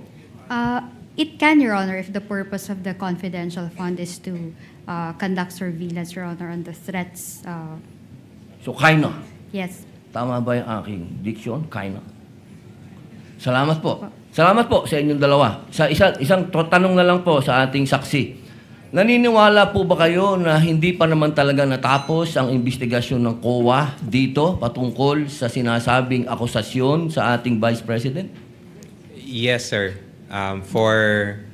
Nasa stage pa po, sir, ng submission of yung decision for the motion for reconsideration. So, I would say that it's not yet final, Hindi sir. po siya final. Yun lang po. Maraming salamat po sa inyo. Thank you, Maraming Senator salamat. Judge Padilla. Senator Judge Lacson, you have 2 minutes, sir. You may proceed when you're ready. Very Thereafter, Senator Marcos, and then we're through. Very quickly lang, Mr. Presiding Officer. Ano na po ngayon yung status ng security classification noong inyong PFP covering the PAPs, programs, activities, projects na socio-economic at saka good governance? Sorry, including ano yung present security classification? Has it been declassified or is it still classified information? Sir, I would have no idea po, sir.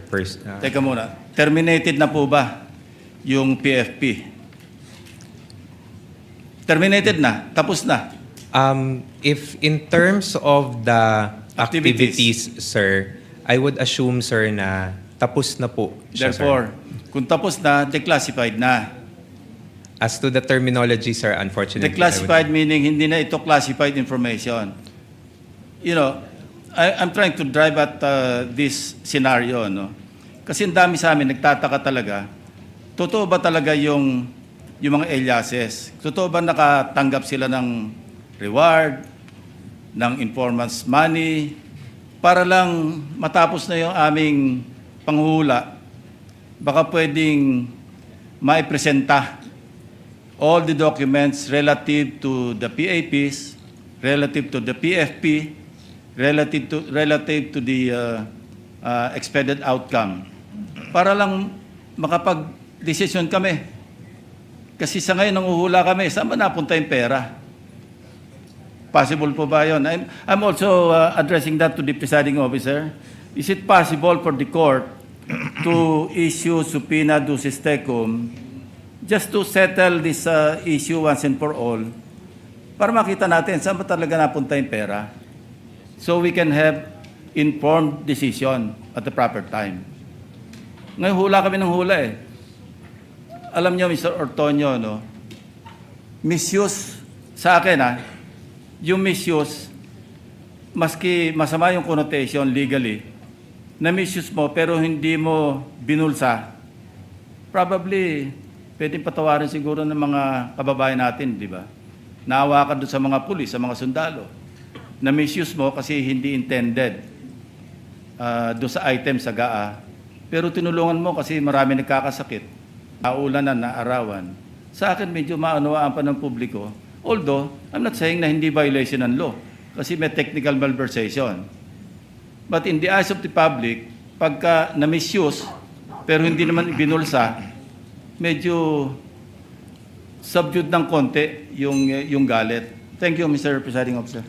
To respond, as a general rule, the court should sit as a passive body, Senator Judge Lacson, and leave it up to the prosecution to subpoena documents they deem necessary to prove their case. However, the court is not without any power after both counsels have presented their respective evidences in chief to call a witness, recall a witness, call a witness that was not called by either or named by either party, and subpoena documents in connection with the subpoena ad testificandum ducis tecum may also be issued, citing as basis City of Cebu versus GACO, AMRTJ 82111, and People versus Valera, GR number 20-28-6. So at the appropriate time, Senator Lacson, the court can avail of that power. Yeah, thank you, Mr. Presiding Officer, for the response. Kasi para hindi na tayo nanguhula lahat ito, 20 ilan tayo rito. Hindi natin alam kung talaga saan napunta yung pera. Of course, there's a presumption na nagamit na maayos. But still, there's that doubt. You cannot remove that because of the so many issues na lumabas dito sa aming trial. And we want to be satisfied. After all, we'll be deciding on the basis of evidence and kung anong tingin namin, kung ano yung tama o ano yung mali. Thank you, Mr. Presiding Officer. We reserve that right. The court reserves that right, Senator Judge Lacson. Finally, Senator Judge Marcos for her interjection. Yes, maraming salamat. At naintriga lang ako sa nasabi kanina, no? What's the documentary evidence of payment? Sa palagay ninyo, ano yung katibayan na nabayaran at hindi? For the documentary evidence of payment po, we submitted the acknowledgement receipts. Yung AR pa rin. In the context of rewards and incentives, what's the documentary evidence of payment? Based on my understanding, ma'am, acknowledgement receipts. AR ma'am. din. Wala talagang resibo, walang voucher, walang invoice. Ganun po ba? Ang understanding ko po, ma'am, it's the acknowledgement receipts, ma'am, can suffice, ma'am. And COA did not require OVP to submit what was inside that sealed envelope. Nasabi nga ninyo kanina, yung AR lang ang binuksan nyo, hindi na tinignan yung sealed envelope. Kasi ba hindi required ng COA yun? Ma'am, when we submitted the initial po na comment ng COA is that we submit documentary evidence of payment to include also either ARs or official receipts. We submitted po ARs as documentary evidence of payment, and in the notice of disallowance po, there was no concern anymore in terms of the acknowledgement receipts, ma'am. So inasmuch as yung COA did no longer ask for other documentation aside from the AR and the other documents submitted, is that the reason kung bakit hindi na niyo binuksan yung sealed envelope? Ma'am, at the time, ma'am, when I submitted the documents, ma'am, and it was sealed, ma'am, as the role of the liaison officer, ma'am, who will transmit documents to the Commission on Audit, there is no specific na provision, ma'am, that the liaison officer needs to open it. I just need to transmit the documents to the Commission on Audit. Thank you very much. At yun nga ang gusto ko i-clarify, hindi na kinailangan buksan yung sealed envelope dahil yun nga yung AR at yung mga dokumentong nabigay, yun na yung katibayan na nabayaran. Thank you. Thank you, Your Thank you, Honor. Senator Judge Marcos. Senator Judge Erwin Tulfo.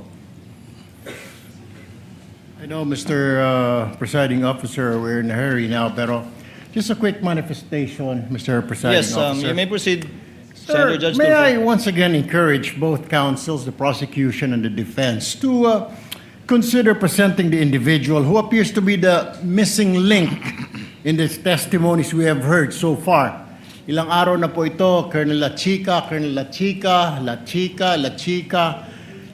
even Colonel La Chica sa mga TV po kanina, kagabi, willing po siya mag-testify dito. Maging si Defense Secretary, sabi niya gano'n, pinaubayan na namin sa Senate, si Colonel La Chica. I understand, Mr. Presiding Officer, we cannot compel him to appear, but he has been repeatedly named by several witnesses, and it may be helpful to this court to hear directly from that individual so that gaping holes in the testimony may be clarified and the facts may be properly connected. I'm sure lahat po ng Senator judges would like to ask him, ano ba, saan mo ba dinala? Totoo bang inutusan ka ni BP? O sarili mo lang yan, binulsa mo? I have a lot of questions, Mr. Presiding Officer. That's why I am praying that one day we will be able to talk to Colonel La Chica para matapos na ho ito. Iniiwan ho natin parang hanging po yung question. Patatapos na po tayo dito sa hostile witness, babalik na tayo sa witnesses ng prosecutors. Hindi pa natin narinig si Colonel La Chica. Mr. Presiding Officer, yun lang po. The manifestation is noted, but as earlier ruled by the presiding officer, we cannot compel either party to call a witness. However, after the presentation of the party's evidence in chief, The court may exercise its discretion to call a witness based on the Supreme Court ruling cited by the chair earlier. That time will come should Colonel Lachica not be called by either party. So ordered. Just a few questions, Mr. Antonio. To wind up, kayo po ang nagsagot o sumagot sa lahat ng AUM, notice of suspension at notice of disallowance. Tama po? Yes, I'm one of the signatories po. Wala po doon sa AUM o kahit anong notice of suspension at disallowance, yung issue tungkol sa mga alias sa acknowledgement receipt, na-raise po ba yun doon? It was not raised in any of the observations from COA, sir. So hindi nyo kinailangan sagutin yun? We did not answer, sir. Did not need to answer because there was no question posed? Yes, Your Honor. There was no issue also raised by COA with respect to spending it for 11 days, correct? That's correct, Your Honor. Wala rin kayong kailangan sagutin kaugnay nun? Yes, Your Honor. Now, the notice of disallowance, for the 3 quarters of 2023, it was disallowed dahil base sa testimonya ni Gina Acosta, binigay niya yung pera kay Colonel Lachica. Tama po ba? That's one of the observations po, Your Honor. It's not an observation anymore, Mr. Antonio. It's a notice of disallowance. Disallowance. Yes, that's correct, Your Honor. So, sa tingin ng COA, bawal, illegal, hindi sang-ayon sa JC 2015-1 yung pagbigay ni Gina Acosta kay Lachica. Based on the notice of disallowance, Your Honor, it indicates na the transfer from one agency to another, sir. Kayo po, alam niyo po ba yun na binigay ni Gina Acosta yung huling quarter ng 2022 at 3 quarter ng 2023 kay Colonel Lachica lahat? At the time, sir, no, I did not, sir. At the time na binigay niya o at the time na nangyari na? At the time na nangyari lahat, sir. I would have no personal knowledge, sir. Hindi, pero nung ginawa mo yung AUM, unang sagot sa AUM, alam mo na binigay ni Gina kay Lachica? Yes, sir, because they were introduced as the special So, officer. October mo nang nalaman na binigay lahat ni Gina Lachica, October 2023, nung sinagot mo yung unang AUM para sa huling quarter ng 2022, doon mo palang nalaman na binigay lahat ni Gina kay Lachica yung pera. That's correct, Your Honor. Now, is Lachica an accountable officer based on the definition of the JC? Based on the JC, sir, he is not an accountable officer, sir. It's the SDO. And that is the reason why his signature does not appear in any of the documents submitted by the Vice President in relation to the AUM, NS, and Notice of Disallowance. Dahil hindi naman siya empleyado ng OVP, di ba? Yes, sir. He's not an employee, sir. Although he's designated as the security officer.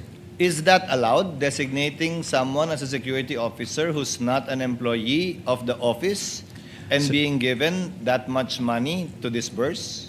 Sir, based on my understanding, sir, on the JC, when I read it, sir, there's no specific guideline, sir, on who to designate as security officer.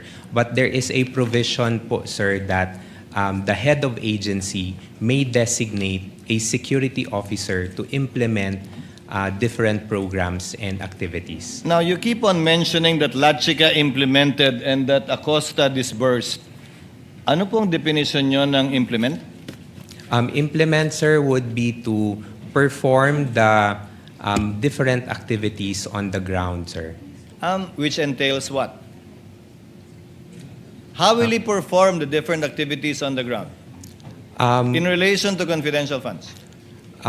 Possible, sir, to coordinate with the different informants or agents, sir. Yun po yung pwede kong mabigay na information, sir. Mr. Antonio, sa mga salitang perform at coordinate, saan po doon yung paggastos ng confidential fund? Perform, coordinate. Yun ang definition mo na implement. Yes, sir. Asan doon? Ba't binigay kay Colonel Lachica yung pera at ba't siya gumastos kung perform at coordinate lang pala? Did Colonel Lachica spend the money? I would say so, sir, that being the implementer of the different activities, sir, he spent the money for the different confidential activities. So Colonel Lachica disbursed the money for various confidential activities? I would say, sir, na he implemented the different activities, sir. Mr. Antonio, nasa spent na tayo. binago ko lang ng konting disburse, bumalik ka na naman sa implement eh.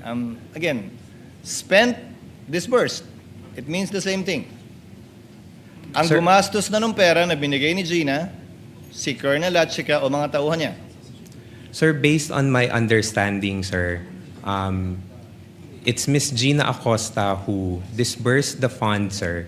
And then si Colonel Lachica po yung implement or conduct ng mga confidential activities Hindi on the ground. nagbayad si Colonel Lachica?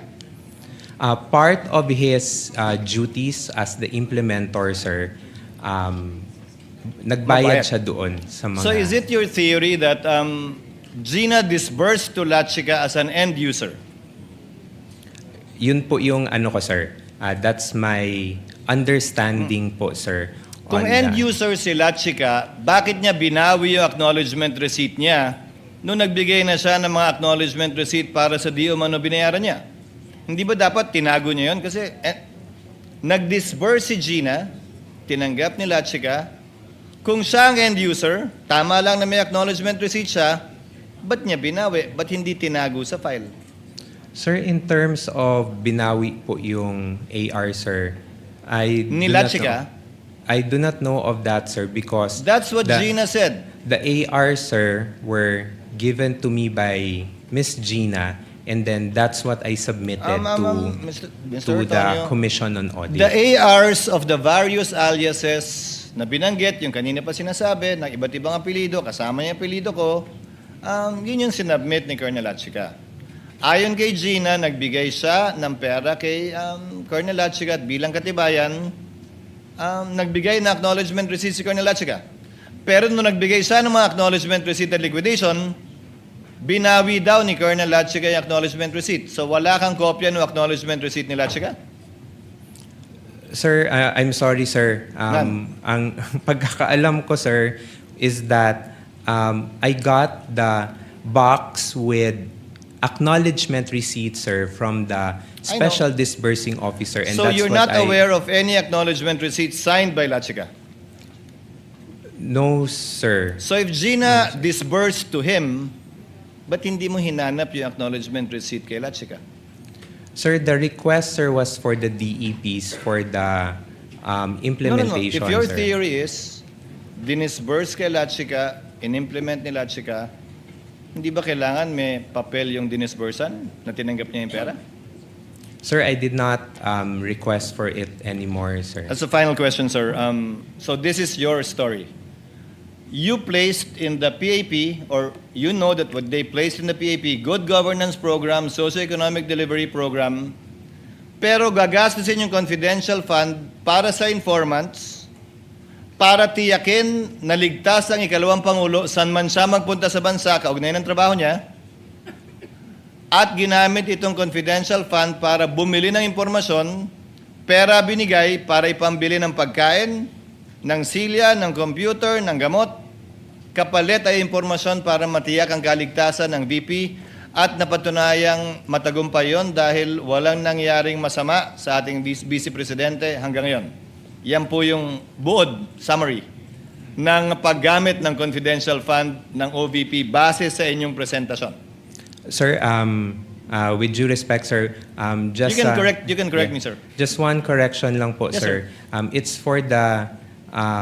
to ensure that the activities of the OVP will be implemented safely and that no untoward na mga mangyayari in the performance of walang mangyayari sa mga different activities ng OVP. That's what I Walang understand. mangyayaring masama sa kanya at dun sa makikilahok. That's an accepted For the naman, office ano? and the ano, sir, for the people who will be, say for example, attending mga events, sir. Kaya hindi lang kay VP, pati sa mga taong makikilahok dun sa event para ligtas silang lahat.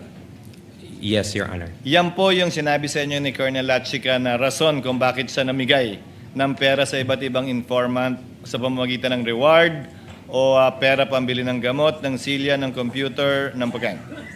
Yes, Your Honor. That would be all, Mr. Tonyo. Senator Judge Zubiri, to avail of the first round. Thank you very much, Mr. President. I was not going to ask any more questions. I won't be asking a question to the witness, more to address the court.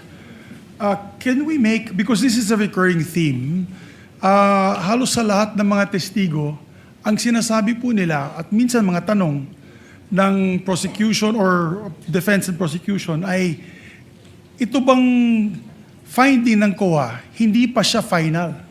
It is yet under, may motion for reconsideration, ika nga, binanggit nga kanina ng ating testigo. Can this court make representation with the COA? If possible, during the duration of this trial, so that we may be guided as judges. Can they make their finding already with finality? Who knows? They may say na wala namang nangyaring kalokohan, itong article ay tapos na. Pag sinabi naman talaga nila ay masyadong glaring yung mga violations, then tayo bilang mga judges will also be clarified kung meron talagang misuse of funds. Kasi yung arbiter talaga nito is COA.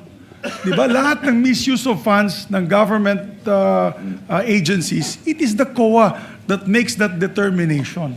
And then before it is taken up to another court, which is Ulat Bayan, the Ombudsman. Pero sana po, Mr. Presiding Officer, this is an appeal to the COA. I know there is what you call a due process for the parties, but I think the filing for the motion for consideration was done a few months ago, or I think it was in 2000. The findings came out 2024 or 2025. Medyo matagal na. And if there was a motion for reconsideration on the part of the Vice President, maybe it will be prudent that they already come up with a decision of finality, Mr. Presiding Officer, and furnish this impeachment court because it will be very important. Kasi ang sagot palagi ng testigo, may motion for reconsideration pa kami. Hindi pa final po yan, Your Honors. So, for the guidance of each and every one of us here, may we appeal to the Commission on Audit, I'm sure they're listening, can they already come out with finality on this issue so that we may be guided by the arbiter, the final arbiter when it comes to issues of misuse of funds. Yun lang po, Mr. Presiding By way Officer. of reply, Senator Judge Zubiri, the Commission on Audit is an independent constitutional commission, and I doubt if we would be well within our rights to compel them, similar to a mandamus, to act one way or the other on this matter. Secondly, That's why it is a request, Mr. I Presiding think the Officer. period Yes. to file an appeal under 45 or under 65 by certiorari of the ruling of the COA Commission and Bank has not yet lapsed, and the period to file a reconsideration has not yet lapsed too. It is yet to be, the respondent I think has until October to file a motion for reconsideration. So it's not yet in the hands of the Commission at this point in time. But having said that, thirdly, Yes, Mr. Presiding there Officer. are cases decided by the Supreme Court to the effect that a final determination of COA is not necessary for a case to be heard and tried. So this does not preclude the impeachment court, if at all, from Yes. deciding based on available evidence in regard to the articles of impeachment pending before us. Pero Mr. Presiding Officer, napakabigat na mga akusasyon na binabanggit natin dito na yung araw na ito sa Vice Presidente. Napakabigat. Does not that weigh on to the Commission, although it's an independent body, that prudence dictates that they must act with of course, following the what you call due process. Kung October, sinasabi nga natin, hindi nga ito matatapos ng December. So it is well within the period. I myself, as one of the judges of this impeachment court, want to see the final observation report or findings of the Commission on Audit. That is an appeal to them. As I said, we cannot compel them. They are a independent constitutional branch of government. But for example, budget season starts next week. They will come. Maybe we can ask that question to them. How long will it take before this finding comes out? Because We want to know. I cannot make that. It's very difficult sometimes to make a decision without the final decision made by the Commission on Audit. I think it would be very important, Your Honor. Just putting that on the record. Thank you. The manifestation of Senator Judge Zubir is noted. Proceeding now to some administrative matters. The Honorable Luistro earlier asked about the presence of Colonel Boransing. We furnished parties with a copy of his letter dated August 25, stating that he cannot make it given that he needed to coordinate with his superiors before being able to leave his post as prescribed by the standard operating procedures in the Armed Forces of the Philippines, and requests that he instead be called on September 1. I am constrained to grant that, Honorable Luistro, Attorney Sheila, given the exigencies of his position, that he is the commanding officer of Task Force Zamboanga and cannot leave simply because he received the subpoena and would need certain preparations before he can leave his post. Let the corresponding subpoena, if it has not yet been issued, be issued for Colonel Boransing, the second on September 1. Number 2, insofar as Major General Bajao retired is concerned, the address given was not received by the Armed Forces of the Philippines. He is retired. So may I instruct the prosecution to kindly coordinate with either the Philippine Veterans Affairs Office, PIVAO, or the AFP Pension and Gratuity Management Center to get an address. I'm sure he's receiving his pension from somewhere, and that would be a good place to look. The court cannot issue a subpoena properly to Major General Bajao without an address, counsel. Bahaw. In regard to the third, sitting third? Panopio, Your Honor. Yes, in regard to Colonel Panopio, he was subpoenaed to appear on September 1, thinking that Colonel Boransing would be here today. Therefore, there are no other witnesses to be presented by the prosecution today. So, next week we are expecting Colonel Boransing, Colonel Panopio, and hopefully we would be able to find Major General Bahaw, if you will still persist in those three witnesses, Honorable Luistro. Your Honor, we respectfully inform the Honorable Impeachment Court that we are now dropping the presentation of Colonel Bahaw. Nevertheless, we maintain... Major General. Major retired. General Bahaw, Your Honor.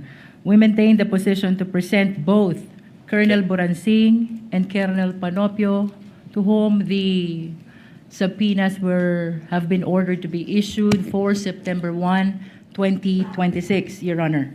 But in addition to that, Your Honor, and in order to maximize the schedule that is given to us by the Honorable Impeachment Court, for September 2, that is next Wednesday, Your Honor, we would like to respectfully move for the issuance of subpoena ad testificandum to Attorney Michael Wesley T. Poa, if the same should be necessary, as well as to Ms. Marisa B. Grande of the Philippine Statistics Authority, Your Honor.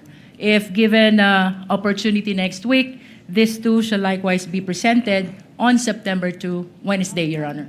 Subject to the colatilia that should the other witness not appear, given that Attorney Poa is here and more than willing to testify as intimated earlier, then we jump to Attorney Poa. Should the other earlier two witnesses fail to appear on September 1, without need of issuing a subpoena to Attorney Poa. He is so informed in open court. We submit to that, Your Honor. So ordered. Other matters, yesterday afternoon, the prosecution filed a motion to set a conference for the marking of additional exhibits, particularly documents received from the Philippine Statistics Authority. The prosecution seeks to set the conference at 4 p.m. today. This is quite a simple motion, Attorney Sheila. The motion is granted. The clerk, of course, is directed to conduct the marking of additional exhibits at 4 o'clock this afternoon at Rector Room, and councils are directed to send representatives to attend the conference. The presiding officer is also in receipt of a request from the respondent to be furnished with copies of the prosecution's pre-marked exhibits for Article 1, which counsel for respondent is likewise marked with the specifics. These being common exhibits, the request is hereby granted. The clerk of court is directed to furnish counsel for the respondent with copies of the requested pre-marked exhibits, with the understanding that the panel of prosecutors will be accorded the same courtesy should a similar request on the respondent's marked documents be made in the future. So ordered. Your Honor, Yes, Attorney Sheila? given that opportunity given to the prosecution to mark additional documents, I would like to avail of the same opportunity. And if the situation calls for it, we will ask for an additional setting for conference to mark on additional documents in preparation for our presentation, so that in the interest of time, we can take advantage of these additional settings ordered by the court. Let it so be granted without Thank you, need Your of Honor. an order being issued by the court, subject to the availability of the parties and the clerk of court. Thank you, Your Honor. So ordered. Finally, we are in receipt of a prosecution's request for supplemental subpoena for other banks and financial institutions. I presume, Attorney Sheila, you got a copy of the subpoena? We did, Your Honor. The chair will simply adopt and apply its ruling last July 20, 2026 concerning the subpoena issued to certain banking institutions involving the same subject matter, and the same limitations will apply accordingly. The request for subpoena directed to the concerned banking institutions, I won't specify anymore because both parties have a copy, and financial institutions covering the respondent, her spouse, Attorney Manasseh Carpio, as well as 20 entities allowed by this court in which the spouses hold an interest, is hereby granted. It is clear that the subpoena does not include foreign currency, is limited only to peso-denominated accounts and not to foreign currency deposits, as these are excluded without the written consent of the depositor. The clerk of court is directed to cause the issuance and service of the subpoenas to the entities requested to so submit, who shall produce the required documents before the clerk of court in 7 calendar days from today, or on September 2, Wednesday, next week, 2026. So ordered. Your Honor, Yes, Attorney Sheila. given the position that we had articulated on this matter of the subpoena with respect to bank records and other materials subject of that subpoena, we will just want to place it on record that we will be, or we are reserving our right to comment and to put our appropriate objections at the proper time. Thank you. On the record, Attorney On the Sheila. record, Your Honor. Yes. Your Honor, please. And or seek further remedies as is available to you. That's correct, Your Honor. Outside of this court. Yes, Honorable Listro. We would like to respectfully manifest to the Honorable Impeachment Court that almost simultaneously to the reading of the ruling of the Honorable Impeachment Court on the issue of sub judice rule, the respondent Vice President made a public statement I which know is where you're leading at, Counsel. Naunahan mo lang ako. I thought you were going to take up another matter, so let me cut you short. Yes. While the presiding officer was delivering its ruling on the applicability, limitation, and who is covered by Rule 18, a statement was issued by the impeached official, the respondent, the Vice President, which clearly is covered by what the ruling earlier given by the presiding officer issued. So, given that it was done while the ruling was being issued, prospectivity would still apply. However, the presiding officer would like to remind, through the lead counsel for the respondent, her client, to kindly observe the ruling of the presiding officer as well as the rules of the impeachment court, specifically Article or Rule 18 on the subject matter in regard to making comments on the merits of the case, because henceforth, again, given the prospectivity of the ruling, the necessary actions will be taken against her, not only by the court, but also, given that she's a lawyer, via what the presiding officer earlier mentioned in relation to CIPRA and in relation to the Office of the Bar Confidant. Kindly inform her, Attorney Sheila. We take note of that reminder, Your Honor. Thank you, Attorney So Sheila. just it will form part of the record, Your Honor. May I be allowed to read that portion of the statement of the I think this respondent is Vice unnecessary, President? Your Honor. No need, no need. Again, I find it unacceptable, and it will be commenting on the merits, and no need to read it in the records. The court can take, in fact, judicial notice of that, should it so desire. Senator Judge Aquino. Mr. President, for the benefit of everyone, may I be clarified again, what are the possible penalties for breaking or not following your decision po earlier? Kapag Senator Judge, it goes to the Committee on Ethics. Tama po, no? Yes? Yes. Kapag mga miyembro po ng councils, ano po yung mga posibleng penalty? Kapag respondent or complainant, ano po yung mga posibleng penalty? Kapag ibang tao po, kasama po ba sila sa saklaw ng inyong ruling kanina? We will issue the corresponding guidelines, Senator Judge Bam, for the information of Senator Judges, so that it will be in a clear table form. But to answer your question, reprimand and admonition, followed by a fine for the second offense, and fine subsequently thereafter without prejudice to referring the matter should it violate their obligations as a member, as an officer of the court, without prejudice to referring the matter to the Supreme Court, the IBP, and or the Office of the Bar Confidant, if any violation may have been committed by them. But we will issue the guidelines in relation to that. Yes, Honorable Luistro, anything else? We have no other manifestation, Your Honor. Attorney Sheila? We're good, Your Honor. We promise to provide what do you call it? A platform, should it be so necessary. Yes, Your May Honor. we We request, Your appreciate Honor, that. that the witness, Mr. Ortonio, be excused? Yes, I'm sorry, Mr. Ortonio. I thought the administrative matters would not take this long. Yes, Mr. Ortonio, you are excused. Maraming salamat po sa inyong panahon, sa inyong kooperasyon at sa pagsagot po sa katanungan ng Senator Judges at ng magkabilang partido. Thank you for your time, sir. You are excused, Thank you sir. very much, Your Honor. Thank you. The trial is adjourned until 10 a.m. Still 10 a.m. on Tuesday, given that Monday is a holiday, September 1, 2026. Thank you. Session will be at 3:30 according to the Senate President.